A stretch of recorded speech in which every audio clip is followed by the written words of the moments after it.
大家好，欢迎来到 TVBS 看世界。台海风云，全球戒备一触即发特别节目，我是彭志宇。俄乌战争打到现在已经500多天了。根据我们录影这一天7月19号最新的数据显示呢，已经造成了6万多人死亡，而且财损也高达了4000多亿。而现在大家都想问和平在哪里？而现在整个战事的最新进展是呢，瓦格纳现在兵变，而且也造成了俄国的动荡。同时呢，乌克兰的反攻态势也没有想象中的这么理想。到底这场战事会怎么演进？是今天我们想要带大家一起来讨论的。我们先来欢迎今天的来宾，今天加入我们的是国防战略与资源研究所的所长苏子云苏所长，你好。主播好，大家好。好，所长好。等一下我们都会跟所长有更深入的讨论。我们先来看到现在在瓦格纳兵变之后，虽然只有短短的24小时，但是激情过后却余波荡漾。一起来看。乌克兰第80空降炮兵旅士兵发射英国制 L119榴弹炮。他们在距离巴赫姆特最前线不到5公里处展开火力支援，但过程并不轻松。If you hear a whistling sound, it means a shell is falling nearby. 因为俄军也密集的反击，并派出无人机从空中刺探。So once again, before we were about to shoot the L119, we got the information that above our head there was a drone. So we now have to mask the howitzer back and then run to the shelter. 此时乌兵只好先躲进战壕，确认安全后才能继续反攻。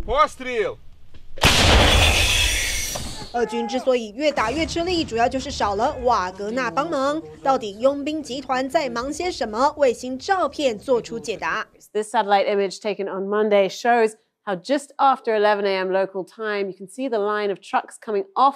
the highway and towards the base itself. And we've got another image taken at exactly the same time that shows that the convoy is actually so long that part of it is already heading into that military base itself. 瓦格纳车队陆续抵达白俄基地，相同时间，网络上也流传好几段挂有瓦格纳旗帜的车龙，全部都是在往白俄的高速公路。 The locations of those 3 convoys. Here's number 2 in Russia, number 3, and this is that first one close to the military base. Now, why this all matters? If all of these convoys, each containing more than 90 vehicles, arrive at this base, it signals a potentially sizable concentration of Wagner forces inside Belarus. 瓦格纳未来何去何从？外界雾里看花。上礼拜，普京还受访称，瓦格纳在法律层面并不存在的话，几天后马上又出现这段影片。ЧВК «Вагнер» убывает в новые места дислокации. Российский флаги ЧВК «Вагнер» снять. 几名穿着军装的人煞有其事举行瓦格纳降旗典礼，高调宣布撤出主要基地。现在不止基地要消失，普里格金恐怕无法再当瓦格纳领袖。Russian President Vladimir Putin, meanwhile, says he has proposed a new leader for the Wagner mercenaries. It's this man, senior Wagner commander Andrei Trushev. 因为普京突然提名新人选，这个人其实也是瓦格纳集团创始成员，曾参加过叙利亚车臣和阿富汗战争，只是谈到最后也没有定案。目前只能确定，瓦格纳部分成员似乎开始在白俄打工，当起教官。Главная особенность занятий инструкторы, ими выступают бойцы из ЧВК «Вагнер», которые передают белорусам свой боевой опыт. 乌克兰反攻关键时期，美国防长和参谋总长联席会主席在与乌克兰及其盟友举行视讯会。对于有人质疑乌克兰反攻太慢的说法，美国这样说 ：What the Ukrainians have, though, is a significant amount of combat power not yet committed. Right now, they are preserving their combat power. And they are slowly and deliberately and steadily working their way through all these minefields. It is far from a failure. In my view, I think that it's way too early to make that kind of call. 否认乌军进度落后，强调还有大量的战力还没投入。与此同时，俄罗斯军队还是状况一堆，像是闹急温。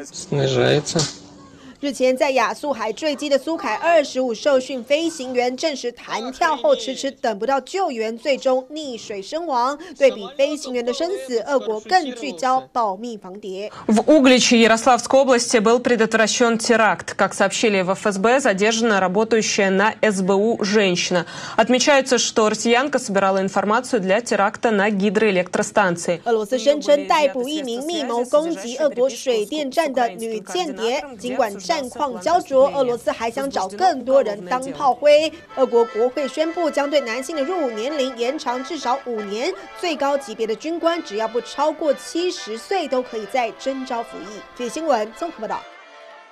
现在我们要继续来关心到是瓦格纳这个组织在后续还会有什么变化？我们从他的领袖开始来关心。我们知道他之前的领袖是普里戈金，但是呢，现在他的这个威严的形象似乎荡然无存，而且甚至有他的不雅照也对外流出。大家说，是不是克林姆林宫刻意的外流他一些比较不雅的影像，要来破坏他的形象？甚至他的总部啦、他的豪宅也都被抄家，而且这个画面也都在媒体上还有网络上流传。另外要来看到是普京现在反正走的是一个亲民的形象，对外希望可以博得好感。而且瓦格纳的领袖现在在普京他的掌控之下，似乎也提出来了一个新的领袖。我想要先请教这个所长，我们讲说瓦格纳的领袖普里戈金，先谈他好了。大家想说，哇，这个发展似乎非正统，很不典型。因为以过去来讲，普京好像都是一个逆我者亡的态势，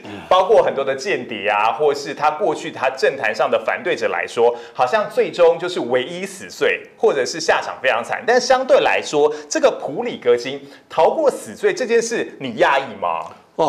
其实至于我们可以知道，就是说，我们大家网友常说的，说得罪了方丈还想跑吗？其实不会的。对，就是像刚才志宇说的，的确之前的这得罪这个就是普京的一些人，包括一些叛变的情报员啊等等的，都在英国，就是说可能被注射毒药啦，都被下毒了。没错，就是说，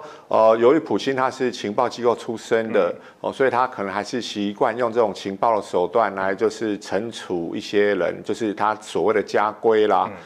那在这种情况下，就是现在这个普里戈金就是这个瓦格纳集团的前领导人，看起来好像说是安然的，就是说被放逐到白俄罗斯去。但是目前的确就很多讯息来看起来的话，对他来讲，可能是不太有利啦。第一个就像刚才志宇说的，他的一些就是说豪宅都被抄家了，而且起出了一些现金，那再故意暴露出他豪华的一些就是家具，还有私人的直升机等等的，那这就是表示说，普京他可能真的要开始行动了。第二个就是这个普里戈金他在白俄罗斯就是流放的这个生活。看起来也不怎么的那个顺遂，对，就是现在流出了一些不雅照，就是他穿着很简便的衣服，在一个小小的像是行军床上面这样的格局来看，所以就不是一个很好的现象。我们可以说这有点像是俄国版的步步惊心了。那现在接任者也说出来，就是刚才主播说的这个。灰头发的这个跟我一样，灰头发的这个炮兵上校出现了。对，就是从一个大厨子变成一个炮兵上校来指挥这个瓦格纳后续的一些就是行动。那这位特罗舍夫以前是在战场上就是打滚出来的啦。那加上现在就是说为什么要挑炮兵指挥官，也就是这符合俄军传统的这个用兵的手法，先用炮火洗地，那个洗完一遍之后，那步兵跟战车再冲锋，所以他现在等于是把这个瓦格纳集团要改造成可能就是结合炮步为主的炮兵跟步兵结合的，那战车的话可能就会收归给俄罗斯联邦国防军去使用。所以我们可以看，现在瓦格纳集团的确是不太妙，但是我想，这是普京是不会把瓦格纳解散，因为瓦格纳对他来讲是一个很重要的经济来源，在国外有很多就是说做了很大的一些收入，特别在非洲国家。那如果这种改革或是这种转变的话，我觉得蛮特别的是，当然他可能对这个瓦格纳有不同的调整，但是换领袖这个方式，换领导人，是不是其实对他在战术的推进上，或者是说我们直白的问，他可能对俄乌战争会造成什么样的影响？基本上，我想可以这样讲，就是在俄乌战场上面，瓦格纳集团可能会慢慢的淡出。第一个，它已经被俄国的国防军给那个吸收，开始消化掉了。好，那第二个，我们可以讲轻松一点或直白一点，就是说，普京可能会把它改造成一个纯粹的海外企业。也就是说，有私人军队可以在一些就是非洲国家执行，就是说对于这些非洲国家特殊的一个矿产或政府资产进行保护的一个就是盈利手段啦。那再来就是可以看得出，在俄乌战场上面仅存的这个瓦格纳集团，它会被用作几个主要的任务。第一个就是变成俄罗斯国防军之后。它可能就会变成是拳头部队，看起来好像很威，其实这个符合威权国家做法，就是说对于这个有可能叛变记录的部队，那就是当拳头部队。一方面是说棒棒你好勇敢，对，其实是这个等于是说把它变成炮灰，第一波炮灰的概念，对。那第二个当然就是说特罗舍夫他是炮兵的一个指挥官出身的。所以他在战场上的用途可能就会说结合这个俄罗斯的火箭，还有各种炮兵，在进行软化乌军的防线之后，再让这个瓦格纳的部队当就是先锋部队冲锋进去，那俄罗斯的部队在随后进入。那这样子一方面就是等于是给乌克兰就是战场造成另外一个新的一个打法。那第二个又可以消耗掉这个就是这个瓦格纳集团的残余的部众，大概会是政治上的考量大于军事上的考量。对，没有错，因为其实现在大家会说这个瓦格纳似乎威风不再，不过现在瓦格纳去哪里哦？刚刚其实这个所长也提到说，其实到了俄罗斯去，甚至呢现在包括相关单位说，他就在明斯克的东南部在训练白俄罗斯的士兵啦，所以但这样子过去就会让大家比较担心，哪些国家比较担心哦？像是波兰，他就认为说会不会其实这个是俄罗斯对波兰的威胁，而且透过白俄罗斯当一个这个中继站的部分，现在尤其大家比较担心的说，有没有可能这个瓦格纳到了白俄罗斯去，然后呢驻守，连带影响到这个苏瓦乌基走廊，等于说对波兰它的国防安全会造成比较大的威胁。而且 CNN 也说了，他说这个走廊啊，这个苏瓦乌基走廊，它本身是一个北约非常脆弱的一块，对不对？我们可以这样讲，苏瓦斯基走廊，它基本上就是说比较靠近这个波兰啊，它等于是我们说的口袋阵地里面一个可能的那个弱点哦。但是我想波兰大概是不会太担心，但是保持谨慎，原因在于说白俄罗斯的部队大概就是只有6万多人左右。那相对的，波兰是30几万以上的兵力，所以他是不会担心说白俄罗斯可能是会攻进来。可是的确就是瓦格纳集团现在变成一个军事顾问的性质，也就是把他在战场上的实战经验可能就传授给这个白俄的部队。我们可以这样讲，这是这个普钦先生他整个计划的一部分，就是说。慢慢的让它淡出，就是说在俄国内部的一些事务，你有兵权，让他觉得不安全，那让你去处理，就是说在非洲的它的经济帝国，或者是说对俄罗斯的盟国像白俄这一种进行部队的训练，也就 OK， 也就是我们刚才讲，就是说纯粹变成海外事业。那再来就是说对于这个波兰来讲，这个白俄本来就是一个潜在的威胁，因为它是比较亲俄的。可是这个就是瓦格纳集团，他担任这个所谓的军事顾问，主要是在于对步兵的一个就是说战术战绩的一个就是战场经验的传授。因为瓦格纳他以往最早发迹是在2014年之后，当时就是在克里米亚危机的时候，就是用小绿人的身份协助俄罗斯正规军打仗。对，表现不错因为都是退役的这个俄军的正规军或是特种部队。接着他们就开始跟普钦合作，就是让他去非洲发展一些海外的事业，担任佣兵那也赚了替普钦的这个私人金库赚了大概将近1000亿美金的收入。那在这种情况之下，他跟俄国国防部长肖伊古真正的翻脸是在2019年左右。对，这个典故我们可以待会有空的时候说一下，其实也是蛮奇怪的。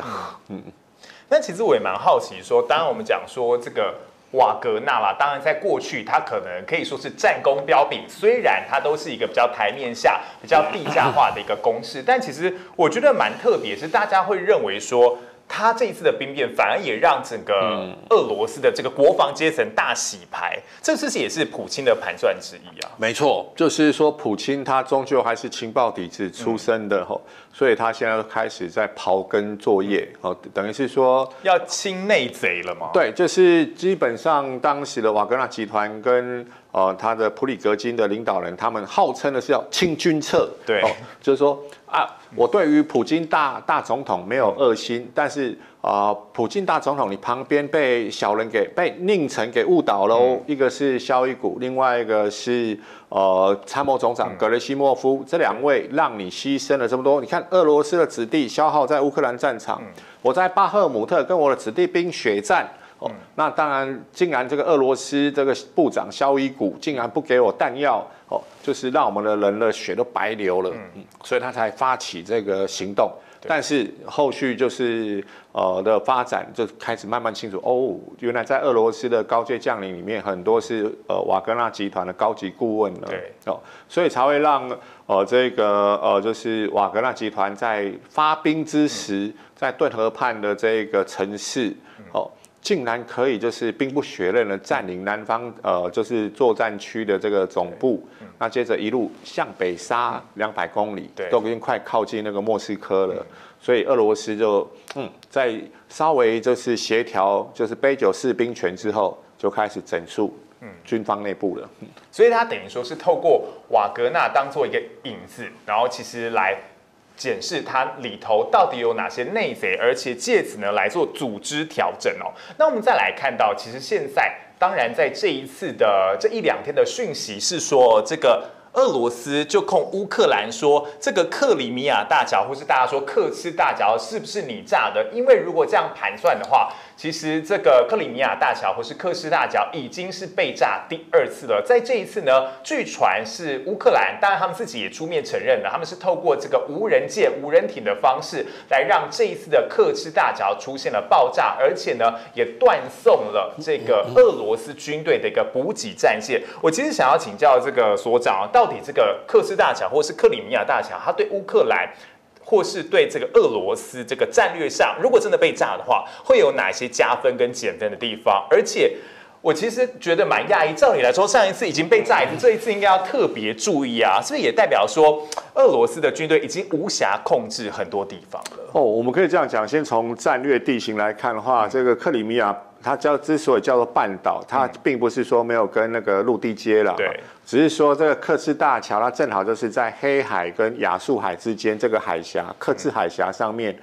盖了一座大桥，这个普京先生引以为傲的，他认为是他非常重要的一个功绩之一，就是文治武功，就是这个像他们自称的汉武帝吧，文治武功俱全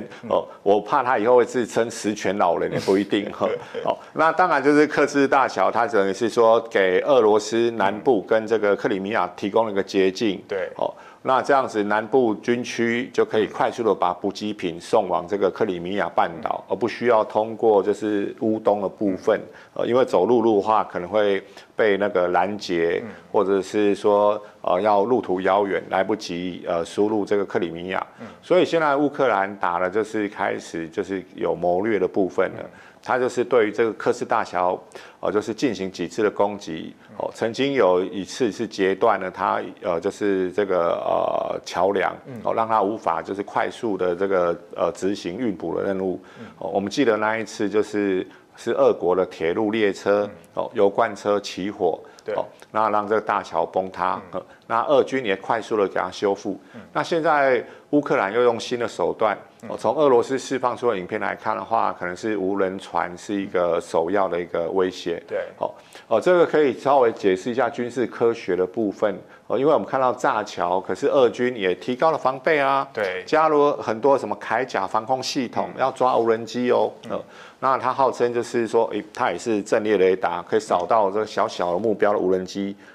那再用机炮或者是那个飞弹进行击落。可是这一次来的是从海面上来的哦。我们看到俄军释放出的影片，就是曳光弹拼命的在打，有那个高速的那个无人船。对，原因在于说地球是圆的，哦，所以当这无人船从海平面冒出来之前，雷达是很难找到它的。等到冒出海平面之后，又受到海浪的这个杂波的影响，所以也很难就是用那个雷达瞄准，这是俄军目前不及的地方。那等到这些无人船，甚至有传出是无人潜艇靠近这个桥墩之后，再引炸这个炸药，对，让它崩塌。但其实我蛮好像听起来好像已经是军事武力的对决啦。但其实我蛮好奇说，现在再度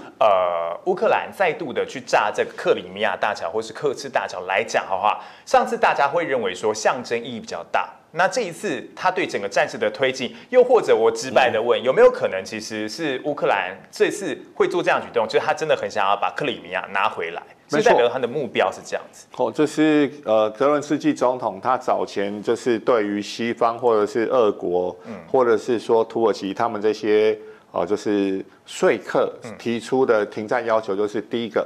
要恢复就是2014年之前乌克兰的领土。第二个要惩处战犯，就是入侵乌克兰的这些战犯。第三个要俄国提供赔偿，因为刚才主持人讲，目前为止损失已经高达4000亿美金了，所以这是他的3要件。那到目前为止，我们可以看，就是他对于克里米亚收复作战还在持续进行当中。那在这种背景之下，大家对于就是截断这个刻赤大桥变成重中之重了。你可以把它想象成像是在对付癌细胞的一个疗法，就是让它这个血管无法输送养分。所以你把部队想象成在前线作战，可是它后面有好多的交通线哦。对，就是血管要把物资、炮弹还有粮秣往前送。那如果这个被卡掉的话，前线部队就会慢慢萎缩。那这时候乌军就会就是直接的大兵力就进去，这是他们策略。不过我想历史就是有时候会重复啦，就是历史上的第一次克里米亚战争是1854年左右，当时是英国、土耳其对上俄罗斯，那也后续也产生了南丁格尔小护士有救无类，不管敌人或是说友军通通救，才有这个就是说战场人道主义的出现。那克里米亚它在历史上就扮演着俄国一个南方的出海口，不动港的重要地位。因为像说俄罗斯在波罗的海、北海这边冬天可能都会封港结冰，那克里米亚这里算是俄国少数的不动港，对他来讲是非常重要的。他才要并吞这个克里米亚。那对乌克兰来讲，收复克里米亚，第一个是国家主权，第二个的话，也就是可以钳制俄罗斯。所以双方的就是目前的争夺，除了就是台面上的战场之外，背后可能是更长远的战略要素。所以等于说，这一块克里米亚对乌克兰来说，或者是对俄罗斯来说，都是非常重要的兵家必争之地啦。但其实跟这件事差不多同时间发生的，就是呢，其实俄罗斯也中断了黑海的谷物协议啦。当然，外交会讲说，是不是因为乌克兰炸了你的刻赤大桥，所以导致你要对全球的粮食供应进行一个惩罚？但是呢，俄罗斯这边表态说不是，他只是希望说全球都可以来解除对他的经济制裁，所以说他才说他要终止这个黑海的谷物协议啦。那我其实也请教所长说，你怎么看这件事？真的大家有办法解除对俄罗斯的制裁吗？我们的制作单位很棒，我就把这个粮食的差价都找出来，上升4%，这还是经济上的效益而已。第二个最重要的是，你粮食出不来，那可能会伤害到一些开发中国家，比如非洲的一些朋友哈，他们可能就是会面临断粮的危险。那第三个，其实这导致几个效应啦，就是我们都知道乌克兰的国旗是上蓝下黄，就是说它是本来是一个农业立国的国家，蓝天，然后黄色的稻麦这样，等等，那个麦子麦田，对，金黄的麦田的意思，我没有替某个就是餐厅广告，这个可以看的，我们开玩笑，就是说，它本来就是说强调它是欧洲的粮仓，对，那它的泥土是所谓的黑土，所以在冬天的时候，就是融化，冬天融化的时候，春天的时候就是非常的松软，战车都无法通过，对，让它可以生产这么多的粮食。那现在俄罗斯可能是受不了这个经济的制裁压力，他号称的啦，因为另外的研究有声称说，过去1年的这个经济制裁对俄国的打击有限，对，那现在无论如何，他就是把这个粮食当成武器化。因为让这些粮食无法上船的话，那运输效率就大为递减。像敖德萨啦，对，它就无法变成说粮食的出口港。那你就要经过这个乌克兰就要用卡车的车队继续经过波兰边境。所以俄罗斯目前就是用这个粮食来做武器，是一石二鸟。一方面影响国际的这个粮食供应，对；二方面对波兰造成影响，就因为他自己国内本身也是粮价，因为这个乌克兰的相关的运输也出现了一些波动。是，这对波兰执政党也造成了一些就是那个农民反弹的压力啦。因为你那个乌克兰的运粮卡车在过关之后，可能波兰境内有些人就会用这个产地价低价那个买入，对，那再流入波兰市场，那就造成那个波兰本地的农民 keep put， 对，股价大跌，对，股价伤农这样的意思，所以普京真的也算是老练了，就是一刀两刃，不过他这个刀切豆腐两面光，我想可能也不会撑太久了。对，的确，我们看到在可能去年战事刚开始的时候，大家看到的是俄罗斯拿能源当武器，但现在拿全球的谷物，还有让很多人，尤其在非洲的很多人饿肚子的状况之下，他再次拿这个谷物当作武器，会不会成功呢？我们一起来看这则报道。瞄准远处目标，乌军加强火力打击，反攻俄军阵地。一枚炮弹才发射，马上就补来新的弹药。现场的乌兵手脚超快，就是不让俄军有喘息时间。这段大爆炸画面也是出自乌军之手，一口气将隐身建筑中俄军弹药全部炸光。这是双方激烈交战之时。乌克兰南部尼古拉耶夫的农民百感交集，他们一边忙收成小麦，一边要担心作物又要送不出去。Russia says it is terminating a year-long deal that allowed Ukraine to export its grain. The Kremlin says it will no longer guarantee safe passage in the Black Sea, where Ukraine had been moving critical grain supplies through Turkey's Bosphorus Strait and then to the open market. 因为俄罗斯再出招，宣布退出黑海谷物协议，也就是说，乌克兰原本可以经由南部港口一路从黑海到土耳其博斯普鲁斯海峡的路线又要行不通。К сожалению, часть, касающаяся России, это Черноморские договоренности, не выполнена до сих пор. Поэтому ее действие прекращается. 俄罗斯给的理由是，联合国没有履行原本谈好对俄国粮食和化肥的出口条件，但这种说法联合国并不买单。Ultimately, participation in these agreements is a choice, but struggling people everywhere and developing countries don't have a choice. Today's decision by the Russian Federation will strike a blow to people in need everywhere. 痛批俄罗斯又把粮食当武器。根据联合国统计，俄乌两国所生产的小麦就占全球出口量的30%，玉米也占了20%，当中又以葵花籽油量最多，占了高达75%。如果这些通通卡关，等于全球的粮食价格又要上涨。Which of course some nations will not be able to afford if we see spikes like we saw last year. Wheat prices last year reached an all-time high. They have come down more than 50% since then, but a large part of that was to do with this deal. So this deal is critically important, not just for Ukraine, but really for the whole world. 消息曝光后，小麦期货价17号一度上涨约3%，之后回落，因为俄罗斯没把话说死，乌克兰则是气到说干脆排除俄国。І Чорноморська зернова ініціатива може і повинна працювати і надалі, якщо без Росії, то без Росії. Угода щодо експорту зерна – це угода з Туреччиною і ООН. 强调没有俄国协议也能进行，而在联合国安理会上，各国接力谴责俄罗斯。And now with announcement that it will withdraw from the Black Sea Grain Initiative, Moscow is threatening even more people, more children with starvation. Russia continues to weaponize food. 认为这么做只会让面临饥饿问题的非洲国家情况更惨。boqolkiiba 89 boqolkiiba 99 waan dhahi karaa maadaama hadda qamadiga aad u badan yahay haddii oo wax ku darsanayaan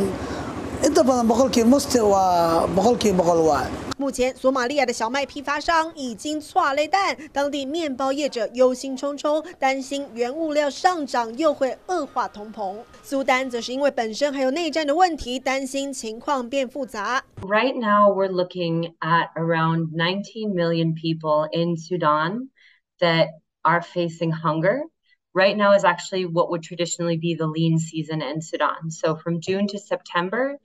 is what we call the hunger season. So we're looking at around 40% of the population that would not know where their next meal is coming from. 全球因为俄国的片面举动，又要面临粮食危机。联合国估计，最严重的情况恐怕会有4700万人陷于粮食不安。Let me tell you,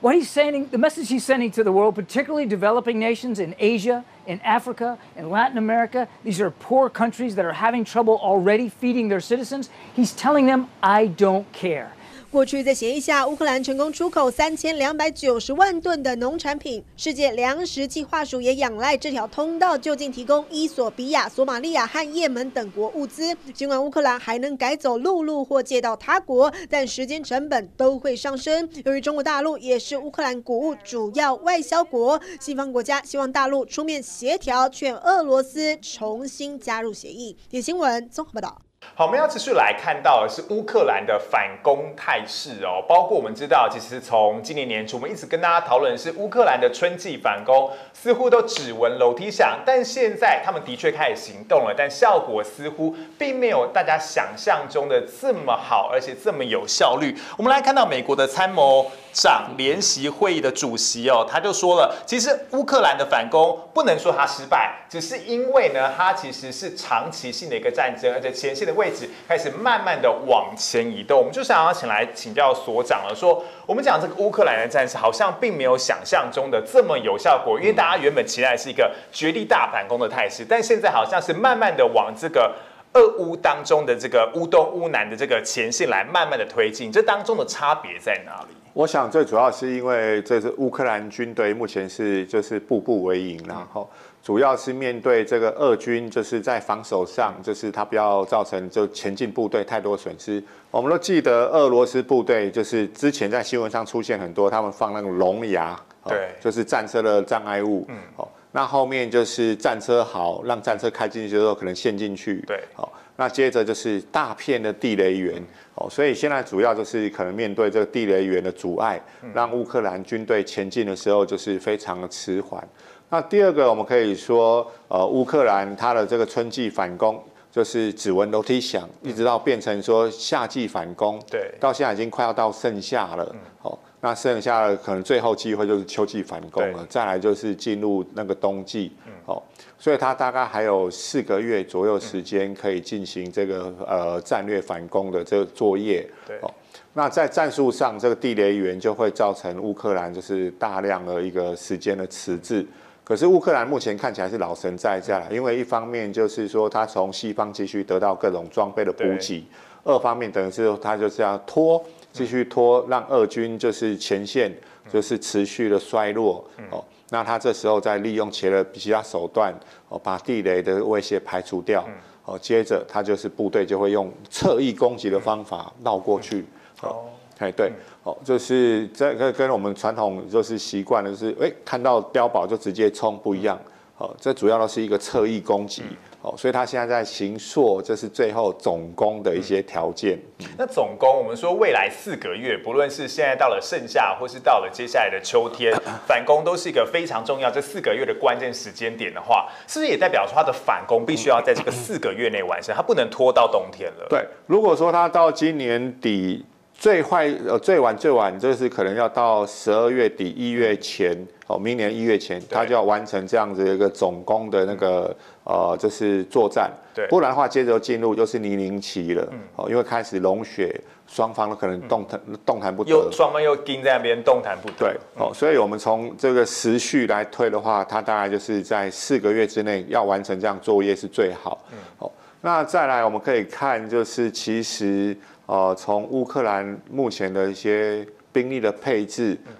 他很可能会先就是采取这一边拘束一边打击的这个方法，也就是可能在北边会采取守势，那在南边跟东边采取攻势。我们可以想说，目前他应该是首部曲啦，就是反攻首部曲。对，那接着才会进入续战。那续战之后，他就看俄军哪个防线是比较薄弱的，那接着就突穿。所以等于说，他在这个也许可能是在防线当中，他其实也默默有点像在敲门，看哪个地方比较弱，是，然后确定了可能哪个地方比较弱之后，他可能再绕道这样绕过去。但其实我们来看到，美国现在提供给乌克兰叫做这个集束弹哦，集束弹当然大家可能在新闻上的想象上，大家都看了非常多，基本上就是把很多的小的炸弹集合成一个大炸弹。大家比较担心的是，因为它的哑弹率非常高，这个未爆的比例达到了20%之多，所以如果你今天打过去，如果美国已经提供给乌克兰了，但乌克兰目前手上是还没有使用，以这个炸弹打下去了，大家很担心的是会不会踩到人道的红线？真的有必要为了推进战争而提供给这个集束弹？可能在很多的国家，全球100多个国家都禁用的这个集束弹给乌克兰吗？真的对战事有帮助？好，我们可以说这种集束弹，白话点说就是子母弹，就是一个炸弹，可能丢下去之后，接着它弹匣打开，可能会抛出150个到200个子弹药，那可以形成个面的一个杀伤。那第二个回到国际法问题是涉及到人道，就是反集束炸弹的这个公约，可是它里面有2个除外条款，一个就是说，你这个小子弹是有效期的，就是不会造成战争结束之后伤及无辜，所以在这种情况下你就可以使用。第二个就是不使用在人口就是稠密区，比如说野战环境，不对人民就是进行这种无差别的杀伤，那可能就会有条件的可以使用。第三个是中国、美国等等这些国家并没有签订这样一个公约，所以剩下来就是要讲武德了，就是变成自我约制。所以我想乌克兰他如果使用这种集束弹药的话，他不可能去炸自己城市的这些人民，就是被占领区，他应该会用在野战的环境。那他目标最重要的就是清除地雷，倒不是炸俄军。就是他这样一片，就是抛下这个集束弹药之后，可能就是可以清出一个比如说3个足球场面积的一个空间。让它后续变成说部队可以快速的挺进，会变成这样用途。那再来就是对于俄军的集结点，那可能就会用这种集束弹药，对他的战车纵队或者是步兵集团进行这一种就是面的打击。事实上我们可以这样讲，补充一下，这种集束弹药或子母弹，是来自于冷战时期开发出来的。它主要目的是要取代战术核武，也就是当时北约面对就是红军就是华沙工业集团的时候，是处于绝对劣势，1比5，一个人要打5个，一辆战车要打5个，所以他们很担心，就是早上起来塞车不是因为上班车多，是因为红军的那个钢铁洪流进来了，战车集团进来，造成大街小巷塞满了战车。那当时的北约大概只有几个选择，就是要么就是丢战术核武，可是战术核武一定会招致前苏联战术核武的反击，那最后就变 escalation， 就是战争升级，最后还是变成核大战。所以有一派的人就认为说，我们应该开发这种子母弹，因为它可以对于大部队形成一个面的杀伤。那另外一派的人就是发展新的战略，就叫空陆一体战。那空陆一体战就导出了4个主要的装备，一个是 M1 战车，第二个是 M2 艾布兰步兵战车，第3个是海马斯的前身 MLRS， 第4个就是火山布雷车。这当时就是号称北约的4大金刚。所以从这个角度来看的话，这4大金刚就是包括布雷车是用来迟滞敌人，那集束弹药用来那个就是清除敌人的部队集结点，都是防卫性的。所以等于说，使用这个集束弹，某种程度上也是避免双方最终使用到所谓的战术核武这样子的，我可以这样解释吗？对，就是说替代当时冷战时期的这个战术核武。那在现在的用途，当然乌克兰可能是用来清除地雷源。有一个很重要，就是说，俄军在战场上已经使用集束弹药了，而且俄军使用的这个集束弹药是针对就是驻民地，也就是各个城镇，他希望用这种轰法，就是让乌克兰军就会撤退，那接着又用白磷弹，就是所谓的温压炸弹，对，来进行这种无差别的杀伤。那相对的，西方还保留这种子母弹，而且严格规范这种就是使用的目的，就是说，他们希望这种武器就是在使用的时候不要造成无辜人员的伤害。这个是所谓的双方在使用同样弹药，但是目的不同，就导致正当性跟合法性不同了。了解。那如果在这么多的这个武器挹注的状况下，当然我们知道西方援助了乌克兰非常多的武器。那就所长的看法说，是不是某种程度上，您认为说接下来战术是往上升级，还是有可能逐渐的走向一个谈判桌的局面？所有的谈判都是军事的后果所形成的。像说克劳塞维兹的名言就是“战争是政治手段的另外一种延续”。可如果我们把它补上一句，就是“政治就是战争的结果”，那这样就更完整。所以现在乌克兰希望的是以军事胜利来获取就是后续谈判的一个筹码。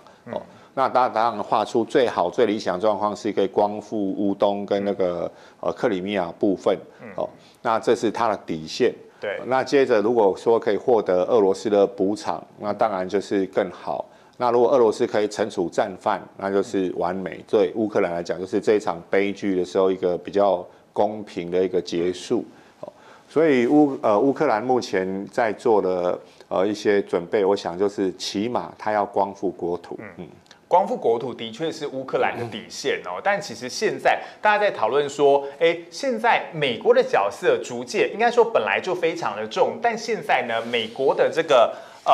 中情局的局长伯恩斯跟俄国的对外情报局的局长双方有接触，讨论的就是乌克兰的问题了。大家在讨论说，如果在今天双方没有一个特别有办法压倒对方、赢对方的这样的态势之下，有没有可能干脆就停留在战时时刻，像南北海这样子？所以大家开始提出有所谓的板门店模式哦。那我也想要请教所长说，您认为这是解放吗？俄乌战争的解放？这个可能是有些人就是想出来的，可能一个 solution 啊。但是乌克兰目前接受了就是几率不高，除非他到我们刚才分析的是用时间点来切。如果到了明年1月，就是最晚的一个 deadline，1月中旬开始融雪之后，他也打不出个结果，他可能就不得不就是默认，但是他不会承认。对，就是说好。那可能就是说，他会持续的反攻，但是不会再有大规模的战事，就变成一个就是一个没有宣布的一个停战期。对，那板门店化的话，就是双方可能会签订一个停战的一个就是条约，就是以哪一条线为那个就是停火区，这样子。那我想乌克兰是不会接受这种条文化的一个停战协定了。那其实我也蛮好奇说，其实刚刚所长说战争跟政治本身，我可以这样解读，它就是一体两面，只是手段的不同。那有没有可能外来政治、国外的大国政治的角力，影响到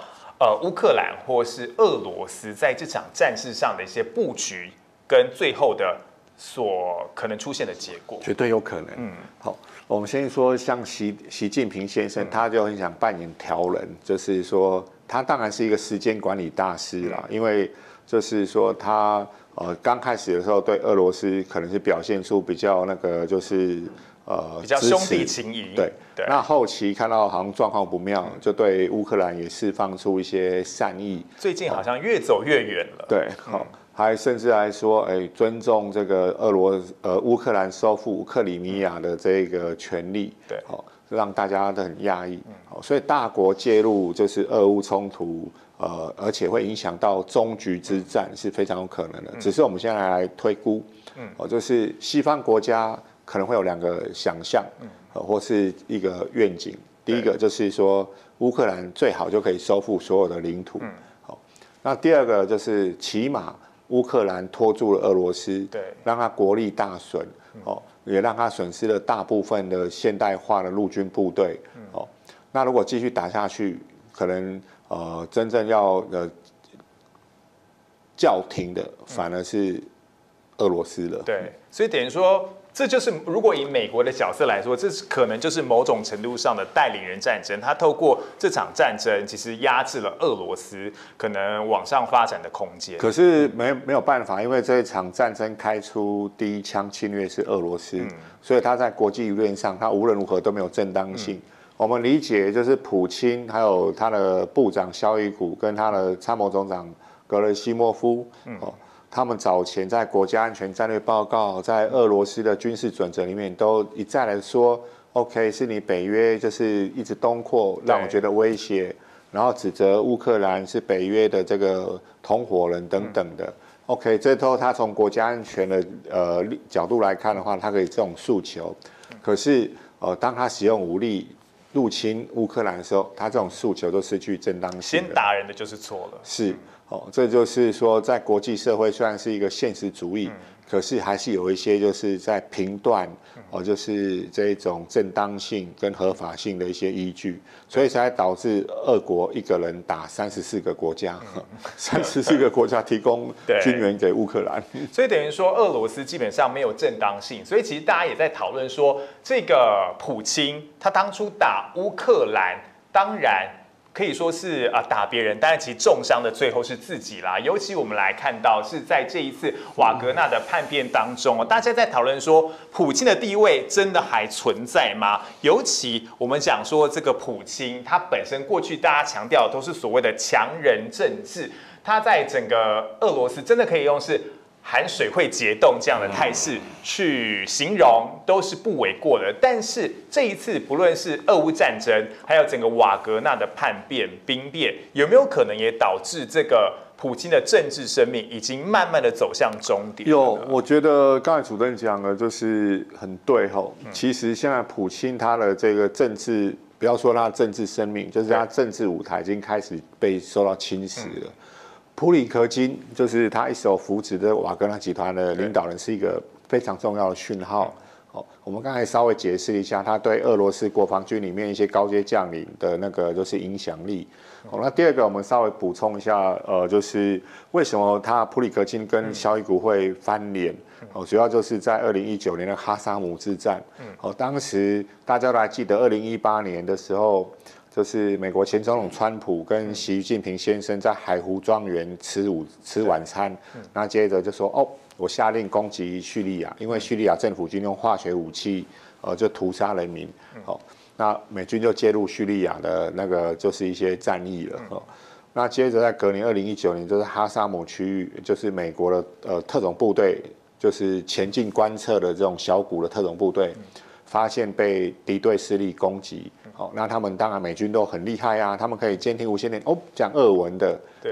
他们就说这可能是俄军，那立刻当时的这个美国国防部长立刻就一通电话绕到克林姆林宫找那个俄国的国防部长肖伊古说，请问一下，这个在叙利亚这边的俄国人是不是你们的人？他说不是，所以美军就放开手了，就是直接就是什么。AC-130鬼怪的这个炮艇机啊，还有海马斯啊，什么可以丢的都砸过去就对了。所以肖伊古就是普里克金当时就是对于俄国国防部的这种论述，就是结下了一个本身就在当时就有嫌隙，就对。那第二个导火线当然就是巴赫姆特的战役，大概是这样子。所以等于说，2019年到现在，那时间真的非常长。所以等于说，普京也容忍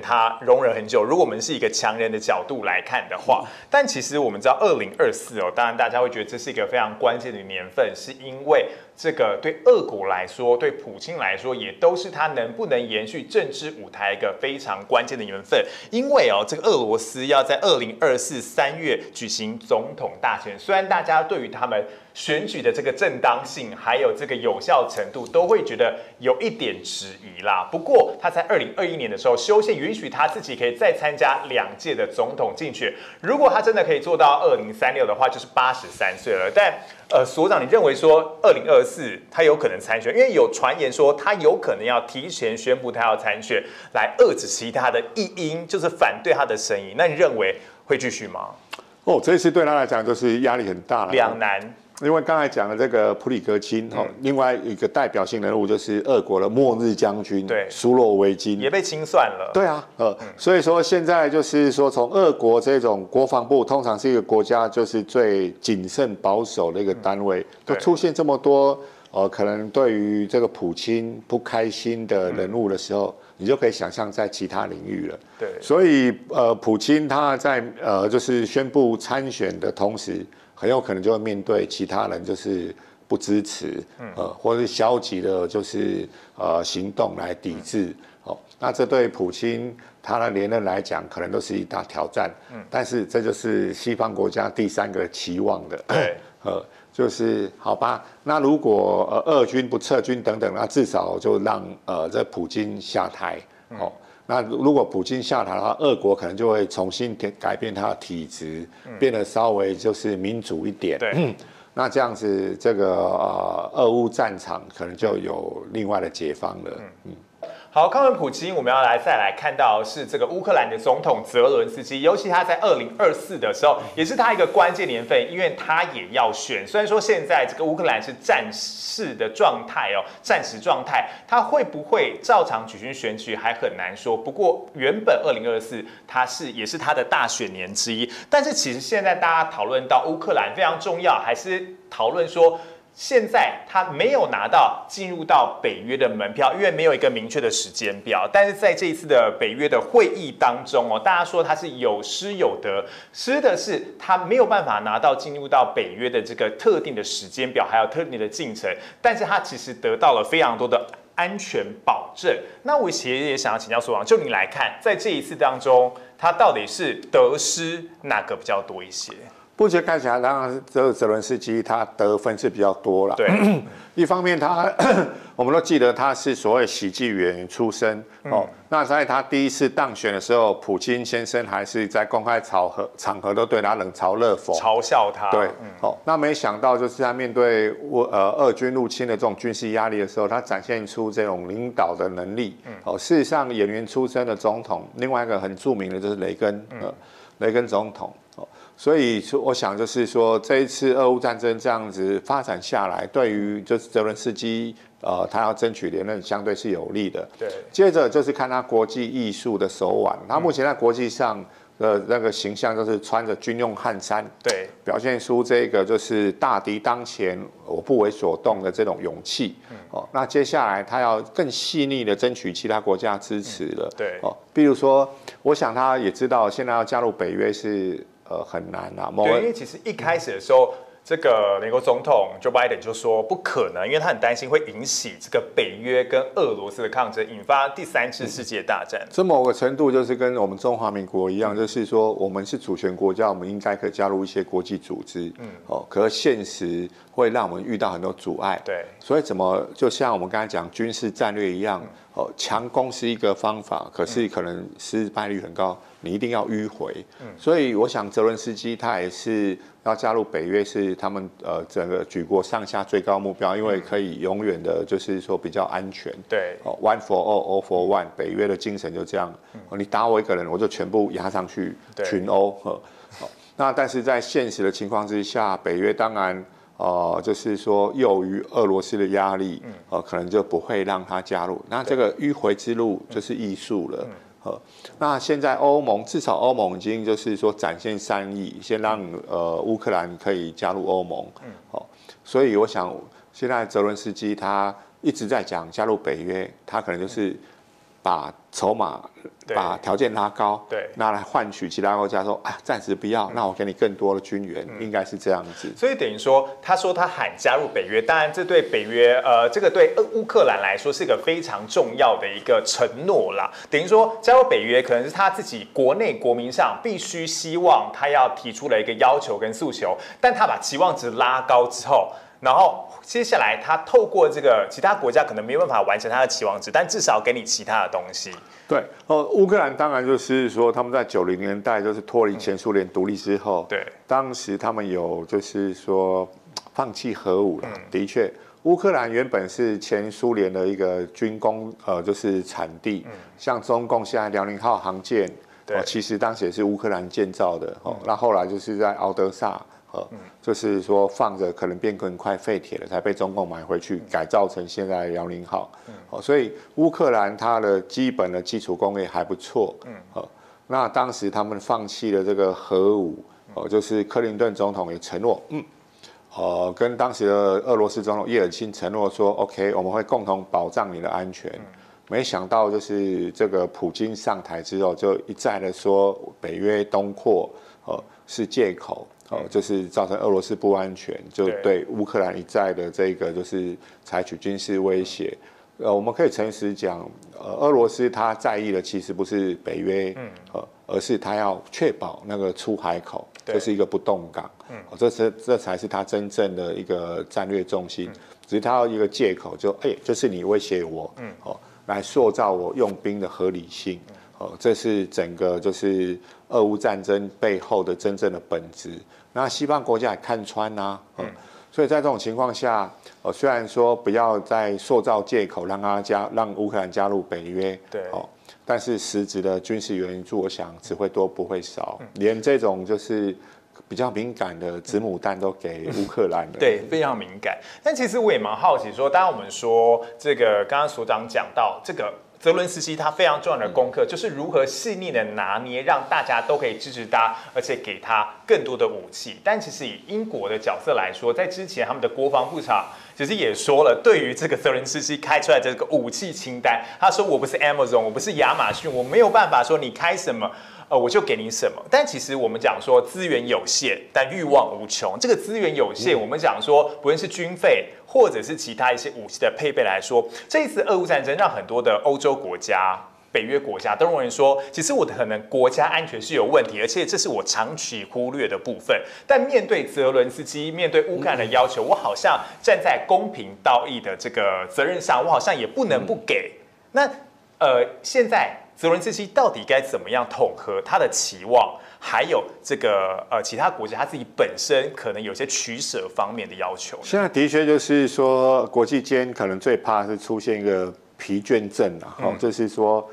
给你这么多的援助，然后乌克兰还是像是在看到 Christmas tree，看到耶诞树什么都要。对。那这个部分就是泽伦斯基他去拿捏的艺术了。对，他可能要跟这些盟国解释为什么需要这个东西，要有一个理由。那别人可能就是会比较清楚，你不是就是狮子大开口一个 list 的出来吓死我了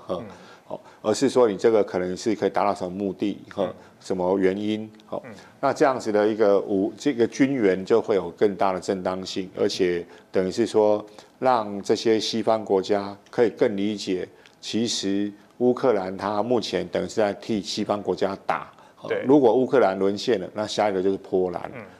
这样子才会有个就是比较好的一个就是说说服力，但最重要的就是在艺术上的拿捏，可能就要避开这种就是什么都要的一个事情 ，everything 变成 nothing。对，那我其实最后也想要请教说，当然我们看到这一次泽伦斯基在整一个俄乌战事的战事当中，他非常发挥了他这个自己的统御能力，而且展现了这个站在民主阵营的这一方如何勇于对抗强权。那其实类比到台湾，我们可以发现到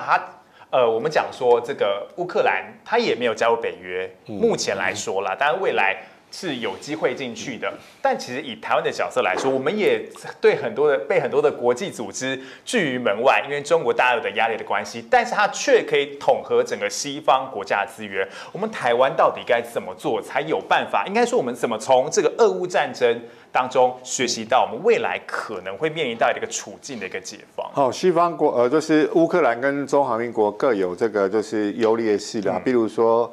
乌克兰毕竟它至少在国际间有个就是被承认的国家主权的身份，对，所以它正常的外交等等，大部分80%都可以进行，除了加入北约之外。可是它比较不利的是，因为跟隔壁的坏邻居就是陆地接壤，而且这个1400公里长呢，俄国就是走路都入侵了。那中华民国就是说囿于中共这种不理性的一个就是偏执，所以我们在外交上会比较受到就是说局限。可是我们比较幸运是有个台湾海峡，所以如果我们善用这个地形还有现代的飞弹科技，我们是有很大机会可以保护自己。那剩下一个很重要的就是耐心，耐心就是说跟这个外交艺术是等量齐观的啦。也就是我们不用就是直线的思考说就是直接要加入什么什么国际组织，而是需要去发挥我们影响力。最后就是说中共，他在1949年建政之后，他也花了将近23年才加入联合国。所以我想就是在民主自由的这个阵营里面，中华民国我觉得时间是站在我们这里的。可是我们要先有一道硬实力，就是军事力量来保护我们自己，才可以让这个战略耐心就是发芽、开花结果。所以我本身我客观讲，我们不用夜郎自大，但是也千万不要妄自菲薄。对，所以当中的尺寸拿捏是非常重要的。对，这就是所谓的外交艺术了。最后我们可以说，就是我们台湾就是大家同岛命，走过风风雨雨。在就是说内部的政治也许有很多不同意见，可是我们对外应该要一致的，彼此保护彼此。对，其实这个责任之气，对外坚定的形象，也都是我们必须不只是我们台湾的领导人，而且是整个全岛的民众都必须来学习的。我们在今天也非常谢谢这个所长接受我们的访问。对，谢谢。就是像我们今天可以在这里谈，就是因为有新闻自由。对，有新闻自由，就是因为有那个硬实力保护我们。这是中华民国宪法的精神。在战争当中，我们或许也看到和平的可贵，而且自由民主的可贵。我们今天非常谢谢所长，感谢您收听今天的 TVBS 看世界，我是彭智宇，我们再会。瓦格纳一日兵变挑战普京权威，俄乌战争超过500天，台湾会变成亚洲乌克兰吗？中国对台军演侵扰，习近平不掩饰统一野心，台海风雨，全球戒备一触即发。TVBS 看世界带您解读新世界。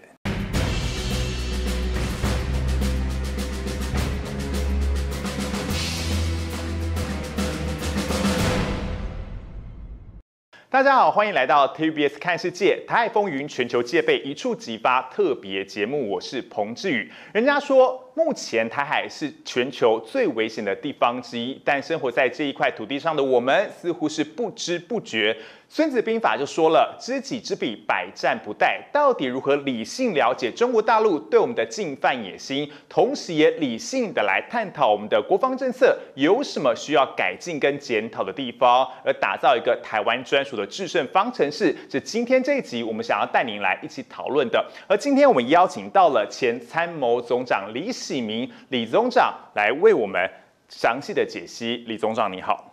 智宇你好，各位观众大家好。好，在跟总长有更深入的讨论之前，我们先来看到这次报道。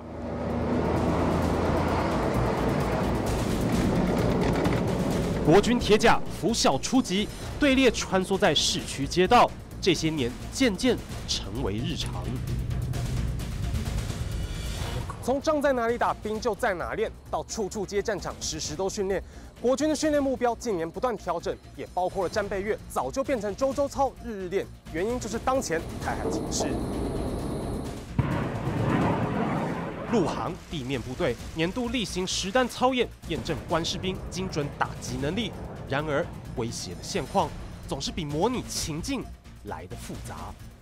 前美国众议院议长裴洛西访台结束后，中国大陆先用超过10多枚东风快递对台美往来表达强烈不满，再派基舰封锁台湾。国军严阵以待，但没想到21世纪以来最紧迫战况，此后成了常态。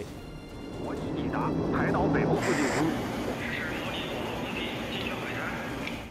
2023年4月，总统蔡英文访美会见新任议长麦卡锡之后，解放军环台战备警巡接连发动操演，透过官方的影片不断强调进逼台湾领海领空，也打破中线。某种程度上，它也是要传达就是所谓的常态化或新常态化的一个状态，就是把台海以及台海周边解放军这样子的一个巡逻、航行已经成为固定的一个形态，而且它是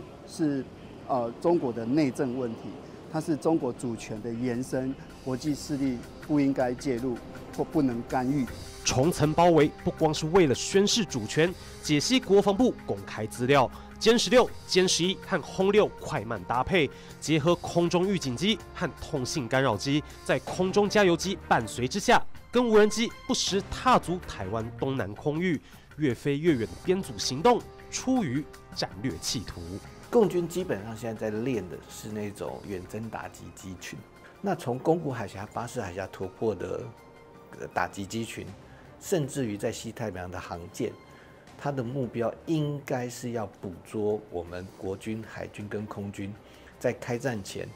疏散到移转到台湾东部的战力保存的海空军主力部队。这样子，他们希望在在战端一开始后没多久，希望就可以歼灭掉我们海空军的主力，这样子才能进一步掌握台湾周边的制海权跟制空权，为后续的联合登岛作战开辟比较安全的海空交通走廊。加上不时出现在东岸的共军军舰，国军行之有年的战力保存构想，如今面临严厉挑战。然而危机不止如此，我们电话的那个讯号的服务，包含网络的服务，这几乎都是断的。当然未来如果真的作战开始，我认为其实中共一定会把我们台湾对外的所有海底电缆一定都会把它切掉的。或者是台湾跟外岛联络的电缆一定都切掉，就像我前面讲的一样，其实它目的很简单，就是要造成你的联络通信连不上，就是又聋又哑。马祖断网风波让外离岛差点变孤岛，电力、通信等等关键基础设施防护，近年国军操演一练再练，汉光39号兵推更是加大比重。乌俄冲突情况，我国政军处处借镜，但所有人都想问。台湾会是亚洲的乌克兰吗？这我们看得到，就是乌克兰有很多这个国际的这个经济援助、军事援助源源不断的到来。那当然，它是借由陆路的这个铁路运输进来。但是台湾是海岛，就如同我们刚刚所说的，台湾也要在这样子的环境之下，源源不绝地获得国际上的经济跟军事援助，然后要克服水路上被封锁的这样子的一个挑战跟威胁，所以这一点来讲的话，台湾可能要努力跟美国、跟其他国际友盟一起协同，如何避免第一岛链战略位置和半导体供应，让许多人认为台湾一旦有事也不会被漠视。联合报5月一波民调数字显示，符合投票资格的民众有47%认为两岸不太可能在10年内就有战争风险，超过反方13个百分点。但是生命财产经不起一次误判。在中国大陆，其实从正式开始攻击之前的一阵子，就会有出现很多这种动员的迹象。那当这个迹象一出来的时候，坦白讲，就会开始对台湾的经济产生非常大的影响。我们的货币的币值一定会开始剧烈的变动，大家可能会抢外汇，那就开始贬值。那这个货币的贬值，当然会，也许就造成房价，说不定字面上还会增加，但是实际上就是它的购买力其实，那个币值的购买力其实是大幅的降低。因为大家会把钱提出来，要去抢物资，要去换外汇，要去换黄金，等等。战争不是火力竞技，是危机总动员，而军事是政治的延伸。决策者或大国博弈稍有不慎，台海争端一触即发。好，我们台湾到底距离所谓的战争有多近呢？我们先来看到，其实这30年来台海的紧张态势。第一个呢，其实要来看的话，大家比较有印象的是1996年的台海危机哦，当时是李登辉前总统要到美国去，而且对岸希望可以阻止李登辉连任。然后再来就是1999年，当时李登辉也提出了特殊的两国论。如果大家有印象的话，其实当时说两岸关系定位在国家与国家，至少是特殊的国与国关系，在在当年其实也让两岸的情势是非常紧绷的。然后再来，我们要来看到大家也很有印象的是，去年就是美国的这个众议院的院长裴洛西来台湾，这些引发了这个去年有很多的解放军环台军演，也让当时的台海情势是比较紧绷的。但其实我们要来看到，如果我们来看到这3次的年份、3次的事件的话，好像都跟政治事件是有高度相关联的，对不对，总长？也没有错。你提到这96、99到去年的8月，甚至今年的4月，都是一个跟政治相关联。然后中国因为对这些政治的这些变化不满，它所引发的。那比较大家印象深刻是96年、95到96年的时候，就是号称的台海危机嘛。那个时候大家的骚动比较大。其实99年两国论的时候，其实在军事的立场而言，它也标注了一个非常不同的概念，就是原来在99年之前呢，其实到96年，它的军机、战机啊，这个还有它的战舰呢，几乎都不会往中线这里偏。99年是大概开始第一次，他大概很生气吧，就往在中线，那这对我们的训练空域、巡弋的空域就产生很大的挤压。到了去年8月，裴洛西来访引起的这个飞弹的试射啊，还有这些环台的这些军演啊，就把这个压迫挤到最高。总而言之，它还是一个对政治方面的不满。但其实总长，我蛮好奇，如果我们来比较这3次的事件的话，我们可以解读说，其实如果以程度来讲的话，我们现在是距离战争到底有多近？我可以这样请教吗？其实这个问题啊，大概没有人能够回答你距离战争有多近啊，你只能说你自己去观察哈，这个中国大陆的这个军事能力啊，不断的上升哈，那我们基本上在没有什么变动之下，所以双方的持续的这个力量会差距越来越大。当越来越大的时候，那你可能面临的危机就越来越高。因为我们知道一件事情会发生，当然是因为一个是能力，一个是意图嘛。当他的能力越来越接近可以做这件事情的时候，那你的能力又越来越不如他，差距越大，那这也会鼓励他的意图了。那你就说到底距离有多近？那当然有很多数字了，大家也都有去看过这些国际的专家讲法。但是毕竟讲起来还是要看到时的国际的情势。也许你现在问习近平自己，恐怕他也不见得会有答案了。但是站在我们台湾自己的立场，其实我们该注重的就是我们要不断的准备。让他觉得他一直都没准备好，那我们就可以跟战争的距离有一段距离。如果我们一直不做准备，他的能力也一直上升，让他觉得他有能力做这个事情的时候，那我们距离这个战争时间就会变得很近。这是从我们的立场来说，我们应该去做准备的事情。应该要提高我们自己的能力，其实尽量降低对方的意图。我觉得其实这是非常重要的。那说到意图，我们就来看到，其实中国大陆其实一再提到的就是习近平的统一大梦。我们提出这个是希望大家可以理性的来看待对岸他的思考方式到底是怎么样哦。其实我们来看到习近平是在2012年接任总书记的时候，当时他就提出了这个中国梦，而且他也讲说了，他要实现中华民族的伟大复兴，而且呢，在国家层次来说就是强国梦，如果在军队的层次来说就是强军梦，而且呢，其实他在12月份的时候也接见了梁振英哦，对香港的同胞是这样说了：香港同胞一定会一起来实现中华民族伟大的复兴贡献力量。他也说，其实针对这个中华民族的伟大复兴，其实香港的同胞绝对是念兹在兹的，就是才2012年的说法。那到了2019年呢，出现了告两岸同胞书，当时就发展出了习5条，而且呢，他是怎么说？第一个，他还是把民族的复兴放在第一个，而且他强调了和平统一，甚至呢也说了要探索两制的台湾方案。在这一次的习5条当中，他对这个两岸一国两制有明显的这个阐述，而且蛮长篇的。他再来说了，他坚持了一中原则，而且深化两岸的融合发展。第5呢是实现两岸同胞的心灵契合。到了2021年的时候，这也是非常关键的年份哦，中国的建党100年。那他的这个幕僚，这个相关，人家说是他的智囊学者郑永年，他转述说，其实统一大业是中国梦，实现只是时间的问题，不是台湾要不要统一，是什么时候，还用什么样的方式来统一。当然，我们提出这个是希望大家可以理性的来看待中国大陆到底在想什么。我想要请教总长哦，其实光是这一句话说，不是台湾要不要统一，是什么时候跟什么样的方式？那我想要请教总长的是，我们该怎么样合理理性的来探讨中国大陆的进犯的野心呢？其实我们从1949年这个中共建立中华人民共和国以后，它的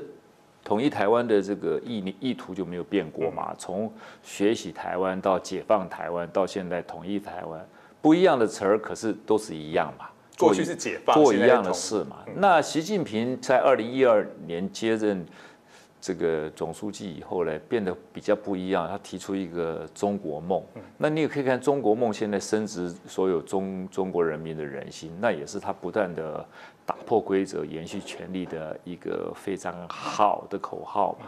那如果我们把中国梦简单的来讲的话，它大概就是这个国家富强、人民幸福、民族复兴嘛。那民族复兴什么叫做中华民族的伟大民族复兴？那如果没有统一台湾，它怎么能叫做民族复兴？所以他刚刚他也说过了，那这个民族复兴、统一台湾、民族复兴，绝对不可缺少的一个拼图嘛。那已经不是说要不要统一台湾的问题，是什么时候统一台湾？因为没有统一一个台湾，你就没办法完成民族复兴嘛。那民族复兴是完成中国梦的一个很重要的这个因素，所以这样子的威胁之下的始终存在嘛。那我们台湾的这个同胞的自己的自主的意识，他们似乎就并没有在考虑。那他又是一个集权的国家，他这个集权国家做什么事情，他似乎不需要商量，他要做去做。他如果也是一个民族制度的国家，那么就可以用文明的方式来解决嘛。那我们现在面对的问题就是说，他如果不愿意用民主文明的方式来解决，对台湾来说就是有一些风险，就是有一些这些威胁嘛。那我们现在面对的问题就是先把它本质来看，它反正就是要统一你啦，只是什么方式而已，最好是和平统一啦。但是你又不愿意接受1国2制情况之下，那这是他的唯一条件，那你显然和平统一的这个希望就很渺茫嘛。那希望很渺茫，但是他的这种神圣的历史的使命又在这个地方，他一定要做到。那几乎武力的冲突、武力的统一变成似乎唯一会去做的事情。那我们就是要注意到说，他这个武力统一的方式什么时候会越来越强烈，可能性会越来越高。那我们当然尽量能够堆高它的成本，然后然后把它的风险也堆得越来越高，让它一直下不了决心嘛。那我们现在主要能做的东西就是朝这个目标迈进，比较务实一点啦。但总长，其实我也蛮好奇说，就是您也提到说，其实以中国大陆的角色来讲，它本身非常擅长去观察其他国家，然后其实也从其他国家的经验当中学习，变成自己的一个内涵跟内容。那如果说大家会认为说，其实在台海的如果可能发生战事之前，其实大家可能看到这1年多的这个俄乌战争，那您来看哦，其实大家也在说，其实观察俄乌战争，其实最严密，而且是看得最仔细的，就是中国大陆，因为他希望可以从这次的战争当中获取，可能是也许是统一台湾，或是他们讲解放台湾的一些资讯来看好了。那您觉得中国大陆在俄乌战争当中学到了什么，有可能会用在台湾上面的？总的来讲俄乌战争发生一直到延续到现在1年多从这个1年多的来说对两岸的这个冲突的发生，我觉得它并不是什么多坏的事情，因为在俄乌战争之前我们大概所有的西方世界都认为乌克兰没什么机会，大概很短期就会被去解决，但是结果呢，拖到现在一年多那这个当然是一定，中国他一定会花很大的力量来去研究。对习近平本身来讲，说他可以去设身处地的去想想看，说普京当初决定下达这种侵犯的命令的时候，他一定先问了这些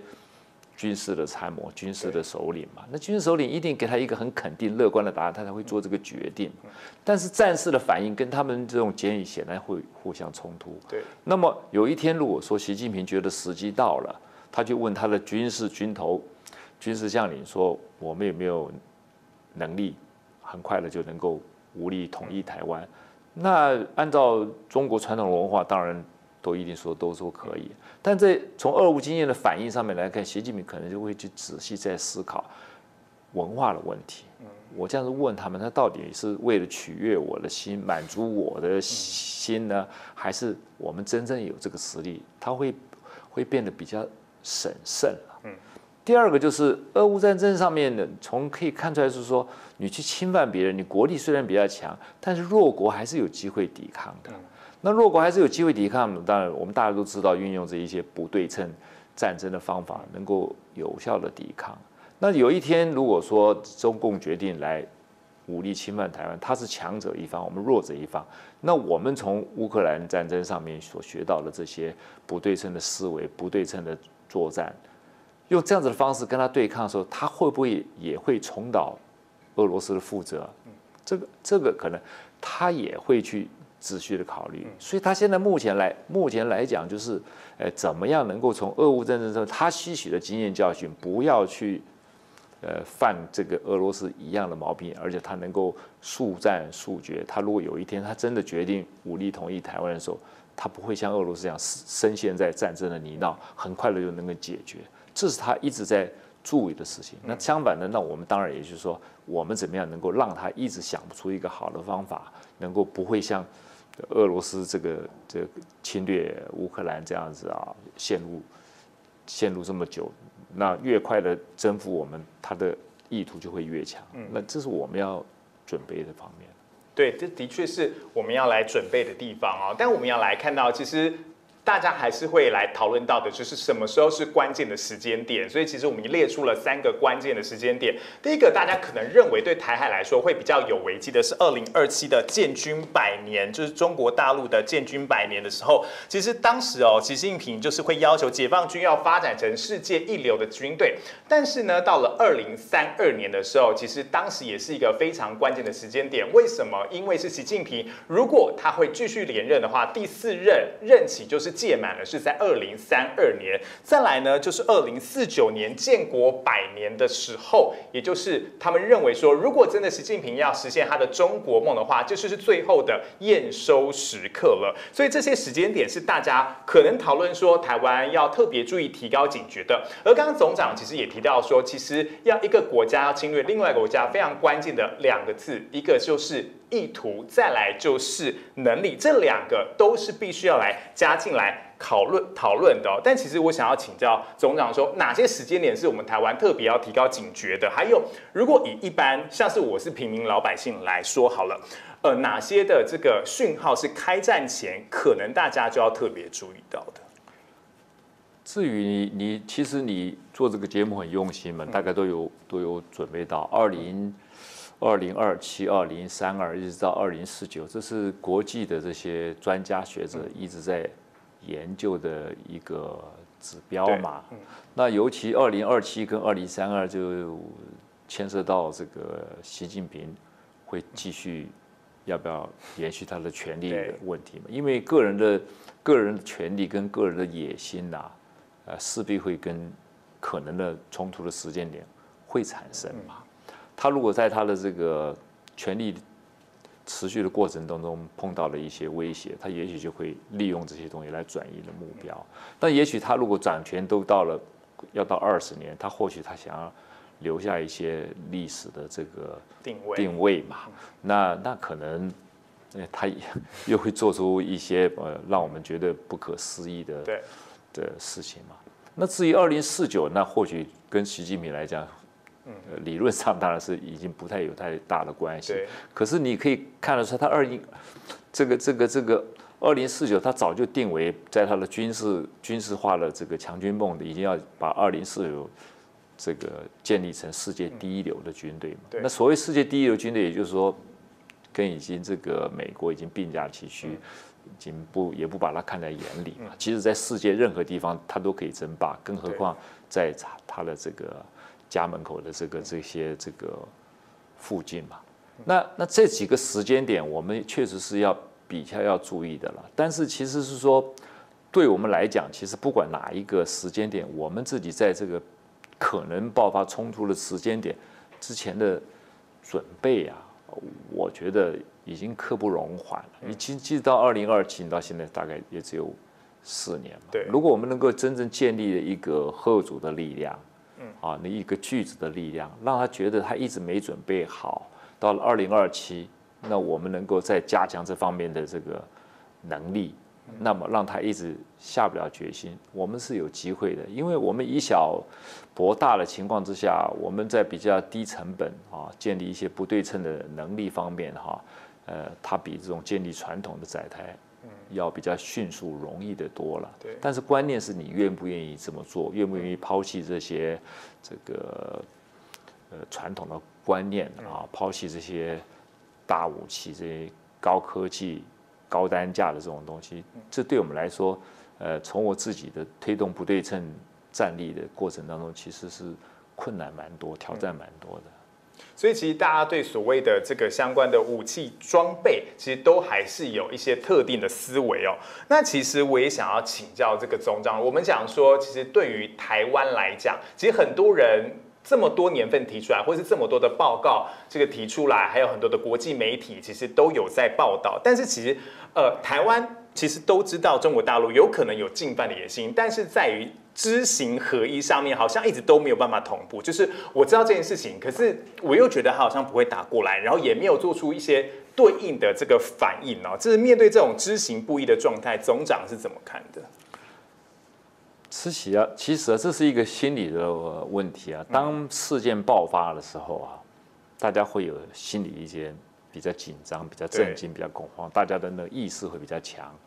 但随着事件这个慢慢弥平以后呢，大家又开始松懈。这是一个很自然的道理。其实96年台海危机，那时候大家那时候移民潮啊，什么房价都受到影响。等到这个去年8月，就不像以我个人的经验、个人观察，就不像1996年那么。但是呢，确实是有一些比较敏感的人，他已经都在去做这个准备。只不过类似像这种人啊，他不太会去讲话，不太会去讲话。那这些比较无所畏惧，或者说这个他没有去，他就认为别人一定不敢来的这样的声音啊，会比较显得洪亮一点啦。但事实上事情真的如果发生的话，到底是谁会跳出来保卫自己的国家，谁会变成比较畏缩？其实跟他平常这个说爱国啊、为国的这声量啊，不见得是一致的。我们从我们的经验可以看出来，越安静的人啊，其实在最关键的时刻啊，反而是最勇敢站出来的。平常比较这种外放叫嚣的人啊，对，遇到了这样的事，他反而会去退缩。当然，这东西没有什么一个就是说这个数据化的根据了。可是我们要去理解这样子的一个事实了，就是大家就说总觉得说，中国不行了，还不敢了，有美国啦，或者等等这些原因呢，你会造成你明明看到这些事情，然后你自己的行动跟你自己心里的认知又会产生这个冲突。但如果说人无远虑，必有近忧啊。如果你一直不去有这些 worry 啊，然后好好去准备啊，那你就是给他的机会。因为问题是说，你害不害怕、畏不畏缩是一件事情，你有没有好好去准备，让他知道你有好好去准备，是另外一件事，而且这是最重要的事情了。那总长觉得我们的国防教育应该要有所改进跟提升吗？我们的国防教育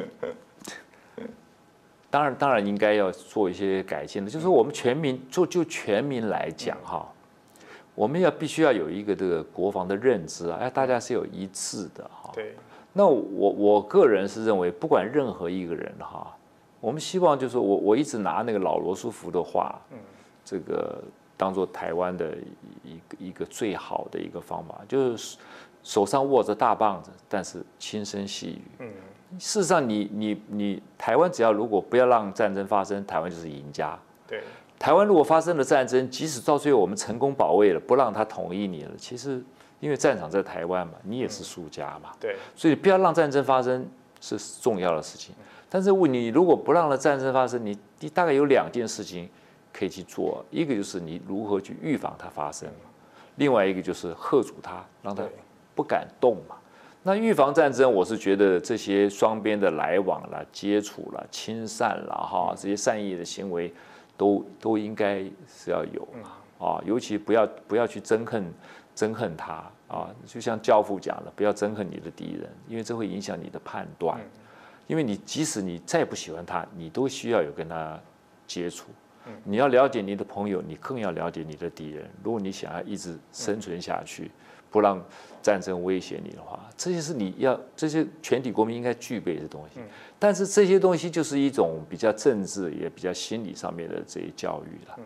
但实质上的教育还是要建立一个嚇阻的力量，让他觉得，因为他用武力，他就是没有把握来做这个事情。那但是大家两岸资源相差这么多，那你如何建立这种让他觉得他没有把握的？那不对称的这个思维做法，它就是一个关键的新的东西。那如何去落实这个不对称的战力？那可能就是我们在全民国民教育的时候，大家都必须要去深思的了。否则，如果你自己的意见不一致，你很需要高端的武器啊，你又觉得这个不对称的规则比较重要，大家一直如果说没有建立一种 consensus 的话，那对我们的嚇阻的力量建立来说，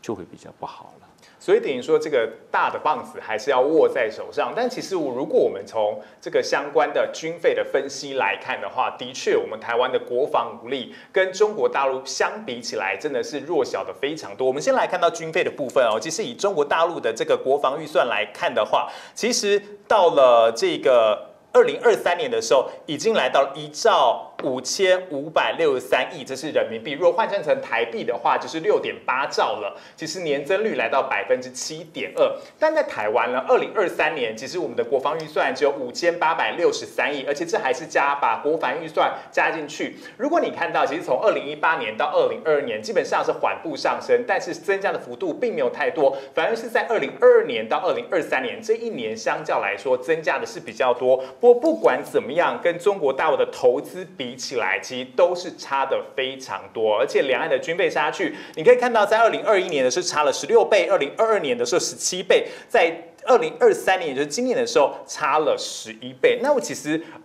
我也想要请教总长说，我们看到这么这个敌我的资源这么不均衡的态势之下，相差这么悬殊哦，其实避战变成一个非常重要的思维。那就你来看，以现在来说，我们到底要如何避免战争？我们还有多少的缓冲时间？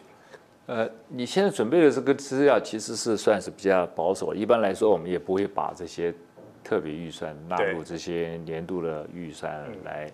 来做一些计算。第二方面，中共的这个国防预算，它的透明度啊，西方世界一直去质疑。如果你按照那个很有名的瑞典的和平研究所 CIPRI， 它的统计，你可能我们两岸的这个军费的差距可能超过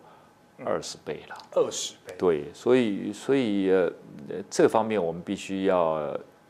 有所这些认知了。那你去想想看，记住啊，这个两岸差距的经费啊，就是它只是一个指标啦。但是我们准备我们自己啊，不要受它侵略，其实也是有很多困境的。基本上我们现在有几个困境啊，大概第一个就是我们面对它每天都来的这些军机、军舰的这些灰色的威慑，弄得我们头很大。对。但是我们为了维持士气，我们又不能不去拿那些硬东西去应对。第二个，它这种全面进犯的威胁越来越大。第三个就是你两岸的资源军力相差越来越大。第四个就是我们刚刚你一直问的是，刚刚我们时间到底还有多少时间给我们准备？那最后一个威胁可能也是最严重，就是我们的人民呐，台湾人民是不是有一些在某些方面达到一些共识，能够团结一致来保卫我们的家园，会变成比较重要。我们必须要从这些挑战的东西，要赶快凝聚出一个大家都愿意、觉得都有道理的一个共识，不论任何党派、任何人民不同的意见，觉得都是该这样子去做。我一直觉得，除了这个军事力量是一种嚇阻的力量，让他不要觉得你自己的这个防卫的意志，还有自己的共同的这些信念，也扮演一个非常重要的指标。你看乌克兰战争，2014年克里米亚的时候，他很容易就拿掉了。为什么？因为克里米亚很多人讲俄语，他心也是向着俄罗斯，所以他很快就拿到。可是现在乌克兰就不一样，同样的这个战争，一个很快的结束，一个当然有些军事的力量，但是我觉得这个扮演最大的角色还是人民的自我防卫的一个决心的。我们要展现出我们自己嚇阻的力量，不让他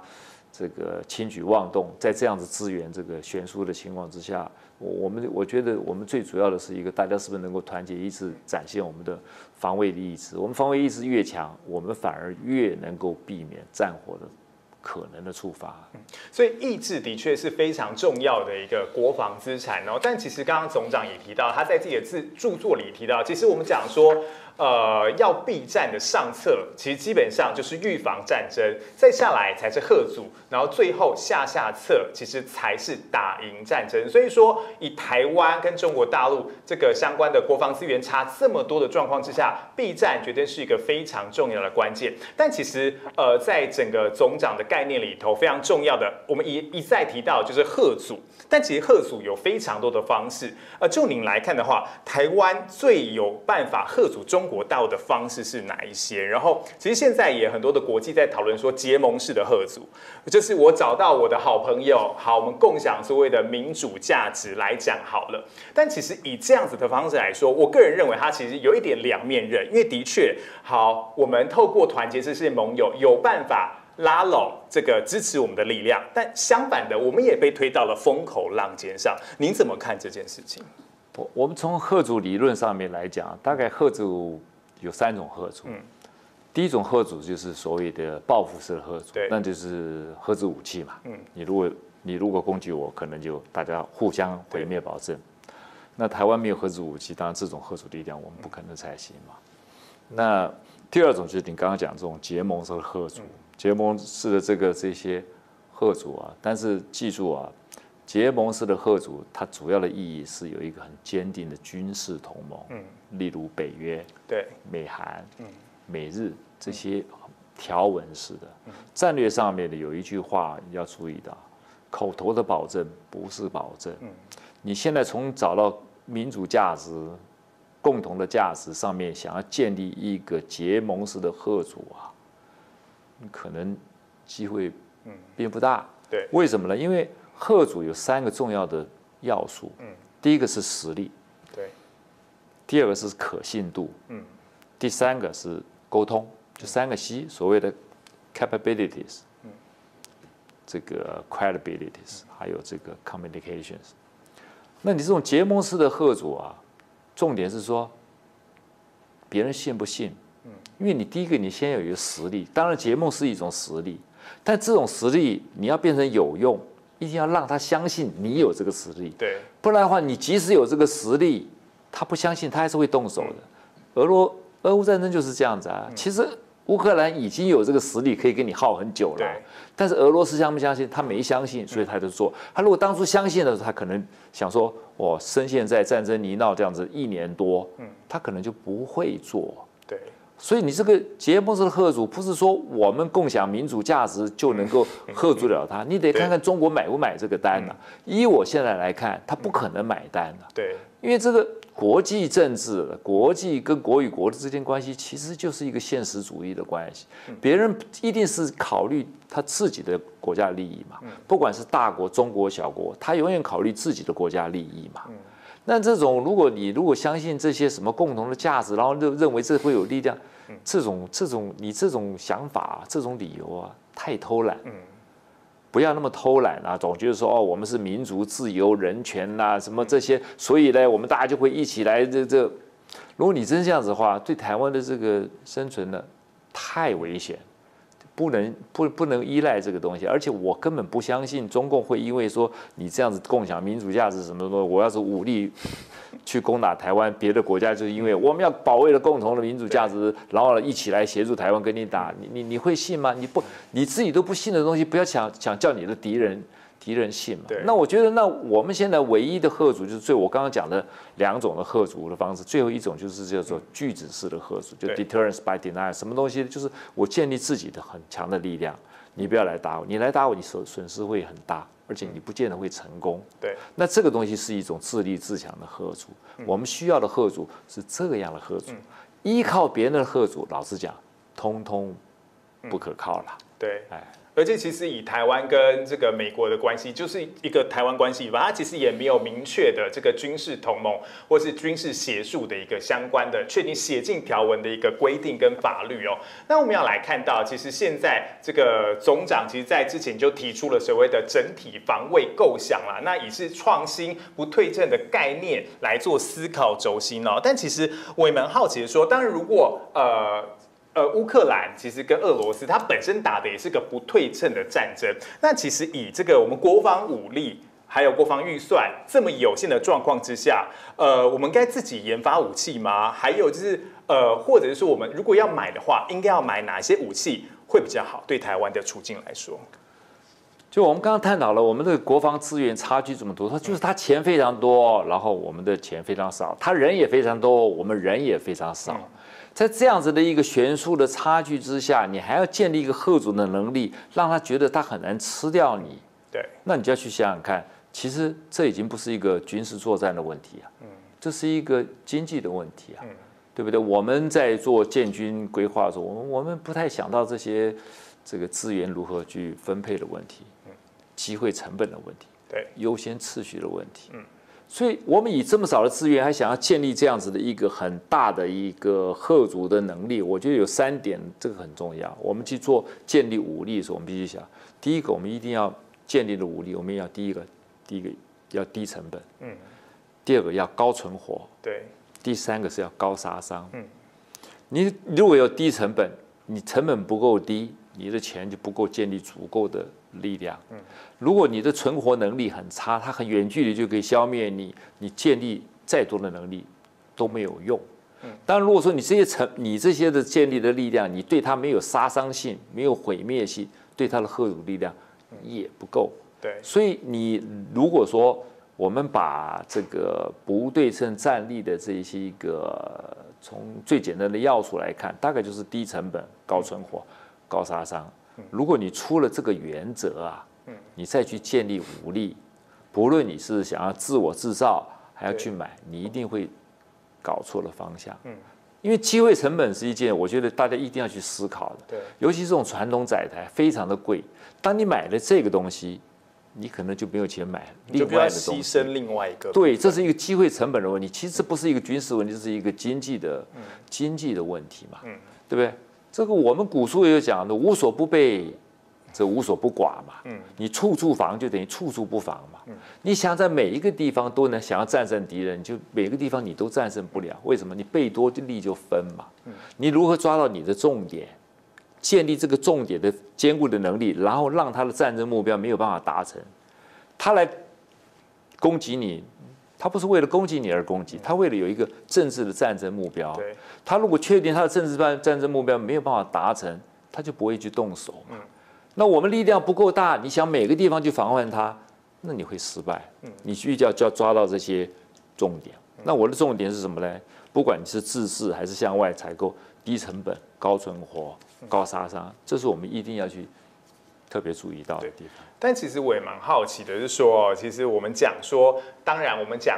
所谓的这个相关买武器，你必须要买这个痛点上低成本高效益，而且呢，其实具有非常明显的杀伤力。但其实我们讲的是在嚇阻的部分。但如果我们今天真的是不适应走到下策，两岸真的开战的话，我们是也应该要重新把我们的圣战的这个定义再重新的来做调整。这个部分又是怎么样？总长怎么看？其实整个的这个理念呢，其实是贯通的啦。就是说我刚刚讲到说，你不要想要每个地方都打赢它。传统的战争其实就是一种控制的观念，打赢别人，歼灭别人的，不是你死就是我亡。对，但是呢，问题是你现在很小嘛，它很大。如果你还是用同样的观念来跟他作战，那你我刚刚讲过了，你不可能会有好的结果嘛。所以你要重新要把思想转一转。那如果说我不想并不寻求在每一个战场都来击败你，那我是不是可以告诉你，你的这个圣战啊，你达不成？我们如果重新定一个这个圣战，就是说我不是要在每个战场都能够歼灭你，但是呢，你就是打赢不了这条战争。你其实，在某些战役你会赢，但是你赢不了这场战争。那我们的重点如果说放在这个不让你达到这个战争的目标来看，那我们采取的观念就会不一样。我刚刚讲过，传统战争就是控制的观念。对，如果你用拒止的观念来代替控制的观念，所谓拒止的观念就是我控制不了你，但是你也没有办法有效控制这，你没有办法达到你要的目的。对，不管你在这个空域、这个海域、这个城镇。你确实是有比较控制能力比我强，但是呢，你就是没有办法有效的控制。就像那个俄乌战争，你看那个黑海，俄罗斯在控制，对，但他2颗海王星的把那莫斯科号打沉以后，就告诉你，你在控制，但是呢，你也没有办法有效控制，你根本不敢接近我，你接近我，你就会遭殃。如果我们把台湾海峡比喻作黑海，也是一样。或许台湾海峡你的兵力确实是占优势，但你想要接近台湾，那你可能你的脆弱性更高。你把这个观念思想改变一下，把你的圣战的定义稍微改一下，然后把你对战争允许战争的这种定义从控制改成一个拒止，然后你把这个传统改成一个不对称，然后你把每个地方都想赢改成我只针对你敌人的战略中心来赢，来破坏你的这个战争的任务目标，那么你的成本就可以下降了很多很多。那这是我们有限的经费是可以做得到的。你跟他做一样的东西来准备它，你最后一定失败。很简单，就是资源比他少。那以现在来说，总长认为我们的政府或是我们的国军有接受这一套想法吗？我觉得越来越好了。你其实你可以看到我们现在这个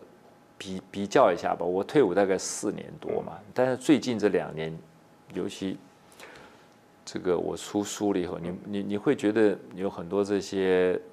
武力的这些筹备，我都觉得跟我的不对称的观念都很靠拢。虽然他不会去讲了，他也不会去提这个整体防卫构想，因为你去提，其实整体防卫构想，我5年前就提了嘛，对不对？那你一直到最后再来提，总是比较尴尬嘛。可是你做了这些事情，你会发觉其实跟这个不对称战力的一起都在靠拢嘛。你看，不管是发展无人机啦，甚至我今天有看到一则新闻，他这个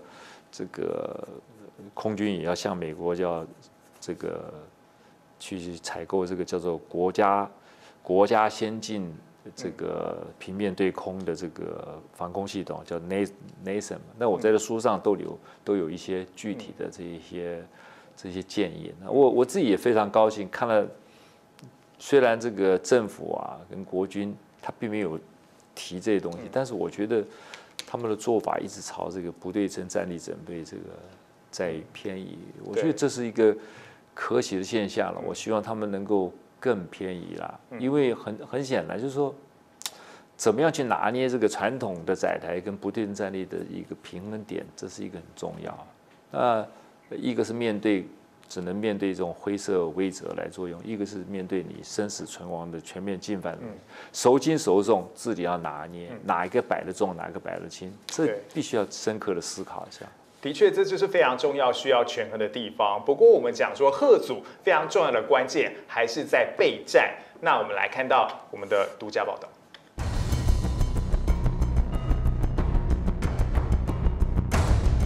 纵指据点安全施工报告，于16登洞时发现铁质厂方向一艘1名渔船向我方警戒海域。我1分2班前组织报告后续报。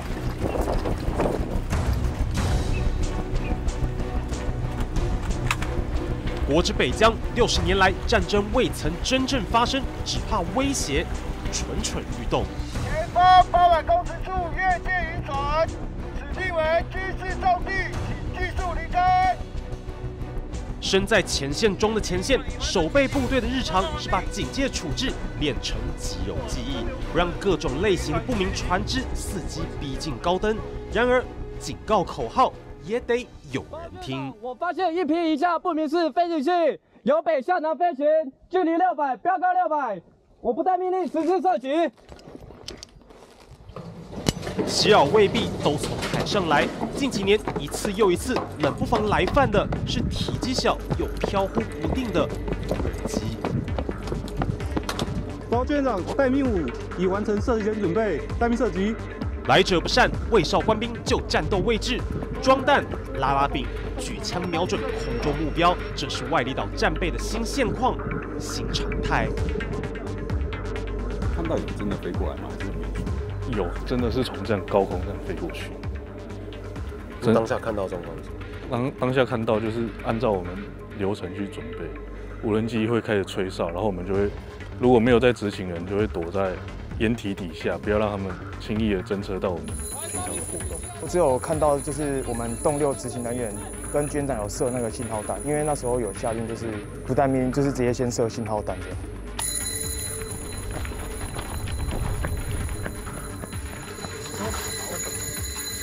警铃和脚步声同样在亮岛的海崖上此起彼落。面对另类共机扰台，不能只靠轻兵器，干扰枪如今全面进驻离岛军械室。现在演练的就是无人机过来，已经侵入到我们的领域了，所以我们会先使用干扰枪，让它的行动困难。然后如果它再更靠近，我们就会使用实弹将它击落。TVBS 采访团队前进高登和亮岛，直击国军弟兄们时时刻刻维持高度戒备，其因所在位置远离本土，却又和主要威胁毗邻而居。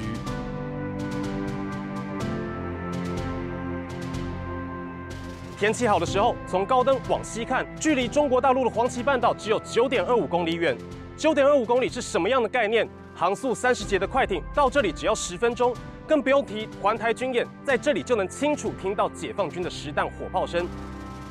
加上这里地势西低东高，如果这里被攻占架设炮阵地，将对南北竿形成重大的威胁。也因此，当年这里被视为前线重要据点。眼前还看着中国大陆沿岸风机和福建北郊村的高楼林立，走出哨所，转过身就和我国北竿遥遥相望。岛上弟兄就近看管着闽江口风吹草动，压力可想而知。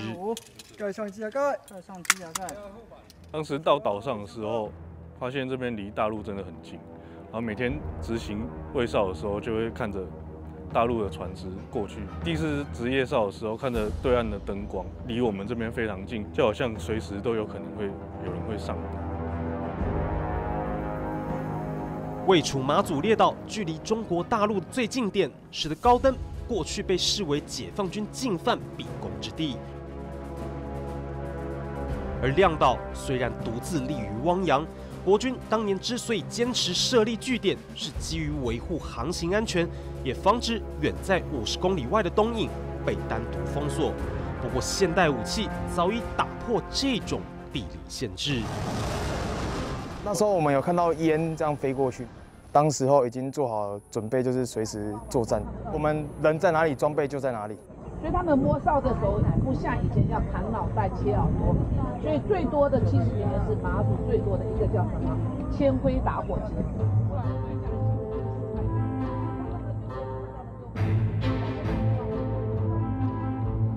过去金门遭遇弹如雨下，并未在马祖完全复制贴上，这一代却因为情势再度升温，亲眼见证了烟消冲天。最紧张就是上次大陆他们的超演飞弹试射那次，听得到发射声音。对，听得到声音，大家都赶快哨所冲出来向上看，因为我们看到明显的烟雾，然后就烟雾就这样从空中那样窜过去，大家都准备赶快跑去要准备着装，然后取枪取弹。担心水鬼攀越绝壁、摸哨放信物的时代早已过去，取而代之的是更多准军事动作，游走灰色地带。大部分军舰他们不会离到我们这么近，通常都是会快速的从他们的黄旗港驶出，然后就会快速的离开。那偶尔会有些会故意可能就是驶离靠近我们的警戒区域，那这时候我们就会赶快就是持续一直监控，然后随时会向摄像回报。我遇过有一次是我在洞六观测所执勤的时候，然后有一艘中国海警船，还有一艘中国海巡在外海大概8-9千公尺做大陆货船的拘捕，但是因为有点太靠近我们了，所以我们南竿也有出动海巡，东引也有出动海巡去做管制，不要让他们太靠近我们的领海。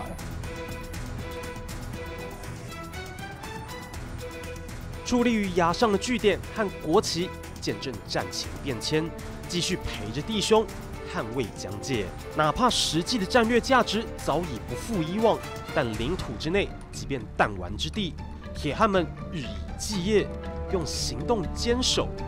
寸步不让。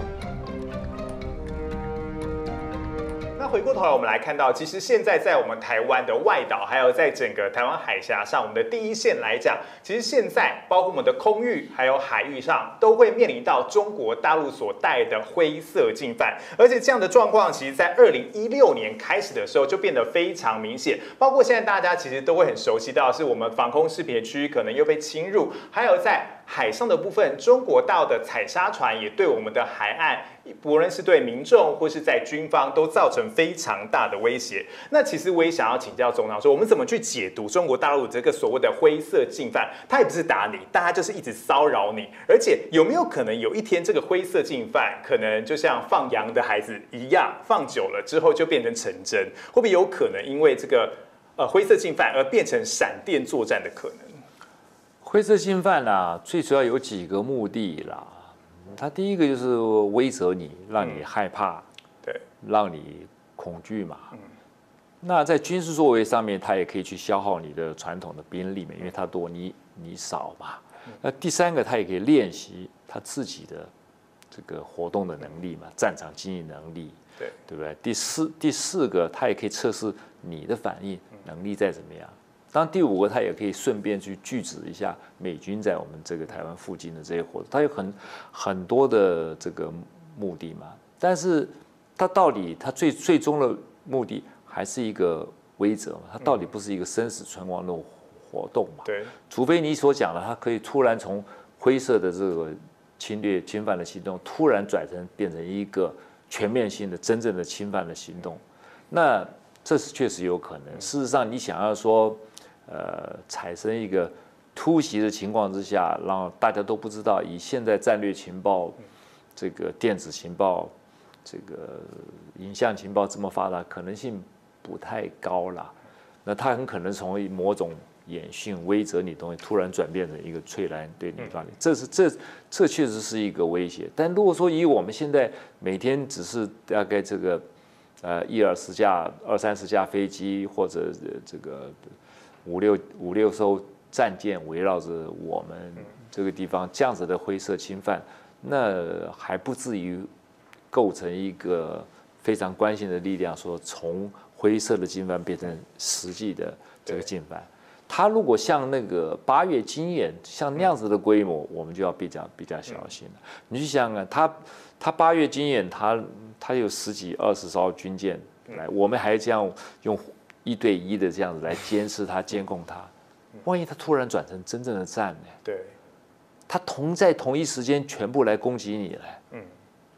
那我们不就？我们就完全没有胜算，这样。对呀，那对我们来说是极端的危险，所以我也在这边呼吁，就是说，你现在怎么样来反制这个灰色的威胁？你不能够再用这种对称式的方式，它传来你就传出去，它飞机来你就传飞机出去，就不能1比1这样子去，不能这样子做，而且也不能一定是要船对船。飞机对飞机的这种对称式的方式，你都要用不对称的思维去想想看如何来拒止、来反制它这些灰色的活动。那如果不能1对1的话，我们应该要怎么样去反应？如果面对这种灰色进犯的话，无人化可能是一个比较恰当的东西。我是觉得，像我们要成立，我们大概去年是要成立什么国家无人机队。我说这不是做口罩啊，你成立国家队也不见，你一定要先定一个很好的目标，我们到底需要什么样的无人机？然后大家一起再把这个能力啊凝聚在一起来发展它，而不是说你做几个，你做几个，那个不是量的问题，这是值的问题，这是作战需求的问题，而不是有没有的问题。我是觉得我们现在面对灰色威胁啊，我们最好能够具备那种长滞空的这些无人机的系统。对，你可以一直有这个无人，它过来，不管是飞机还是船，都有无人，我清楚的告诉你，我在看着你。对，我随时随地都能够锁定你，攻击你。你透露出这样子的一个对它的威胁的信号，这样就够了。不要再去消耗你自己的传统的这个军舰、飞机。你看那个海军的船是很辛苦的，人员没办法休息，舰体没办法保养，训练没办法执行。对，那长此以往，你一直把聚焦在这些灰色威胁，它有一天它真的全面进犯了，你反而没有练习，没有准备。那你面对的威胁，他多你少，他主动你被动，他新你旧，你说你怎么去面对有效的反制它？这些东西都是要用一些不对称的思维，因为你就是那么小，它就是那么大，你用对称的思维就是不行。不对称的，不管是作战也好哈，应付任何事情都需要用一个不对称的思维，你才可能有效力的保护你自己。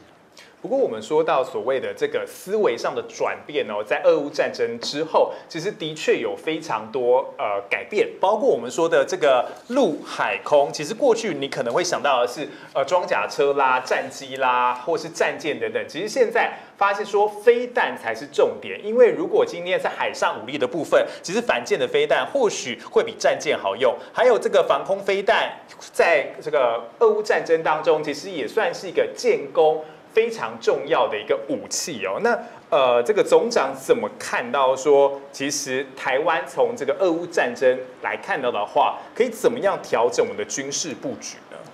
其实大家已经可以看得到啊，如果战争的本质啊，现在大家的重点的焦点都不是你有多少载台，而是你有多少弹药。对，他们现在这个乌克兰是要消耗这么多，大家就发觉弹药才是真正的。对，那我在推倡的这个整体防卫构想，我讲了一句话：这个 munition kills, platform doesn't。对，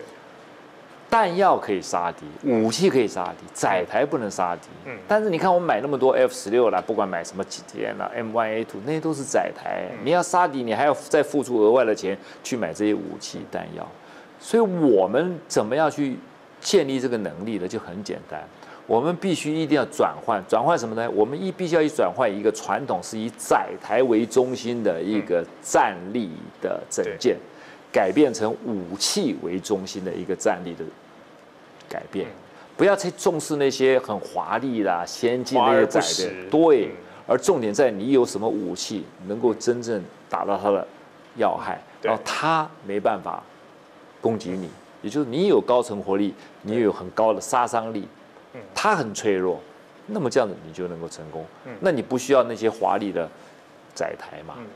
那华丽载台最终来还是要靠这些武器、弹药来消耗你。所以你把改变想一想，花最多的钱的其实不是武器弹药，而是那些华丽的载台。那如果你不要那么在意那些华丽的载台，把你的资源多用在武器弹药为中心的这种战力整建，那你就会收到实质的效果。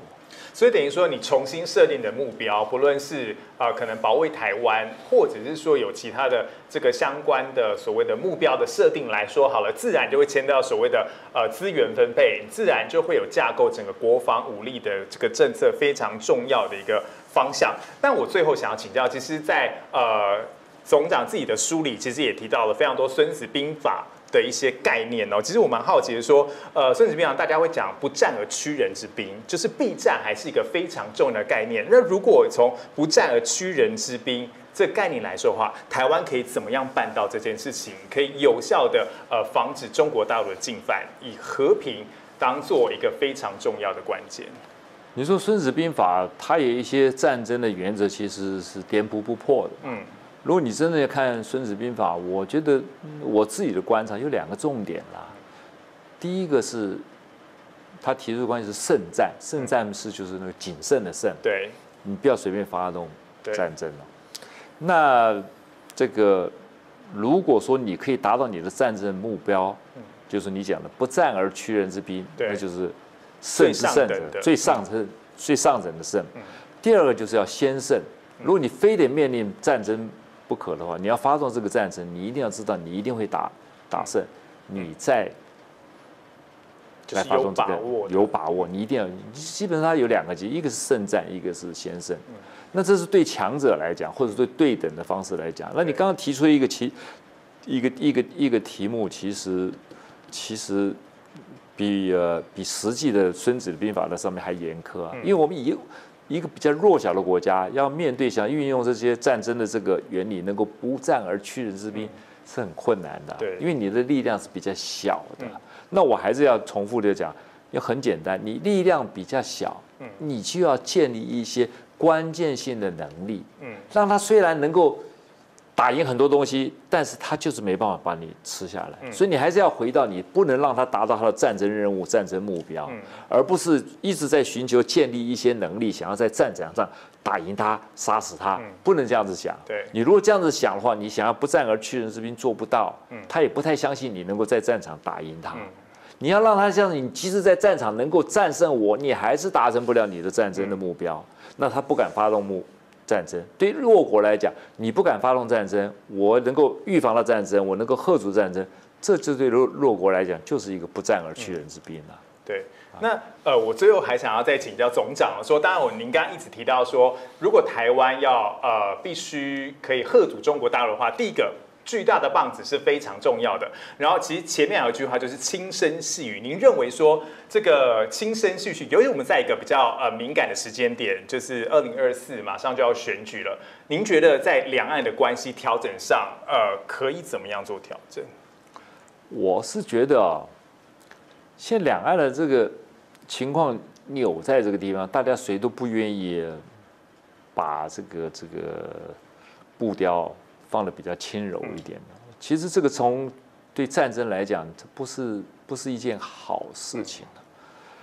在我来讲，我是觉得我们从预防战争的立场来讲，或许我们应该批评中共的这些独裁专政，但是呢，我们应该对这广大的中国人民是很亲善的，因为我绝对不相信那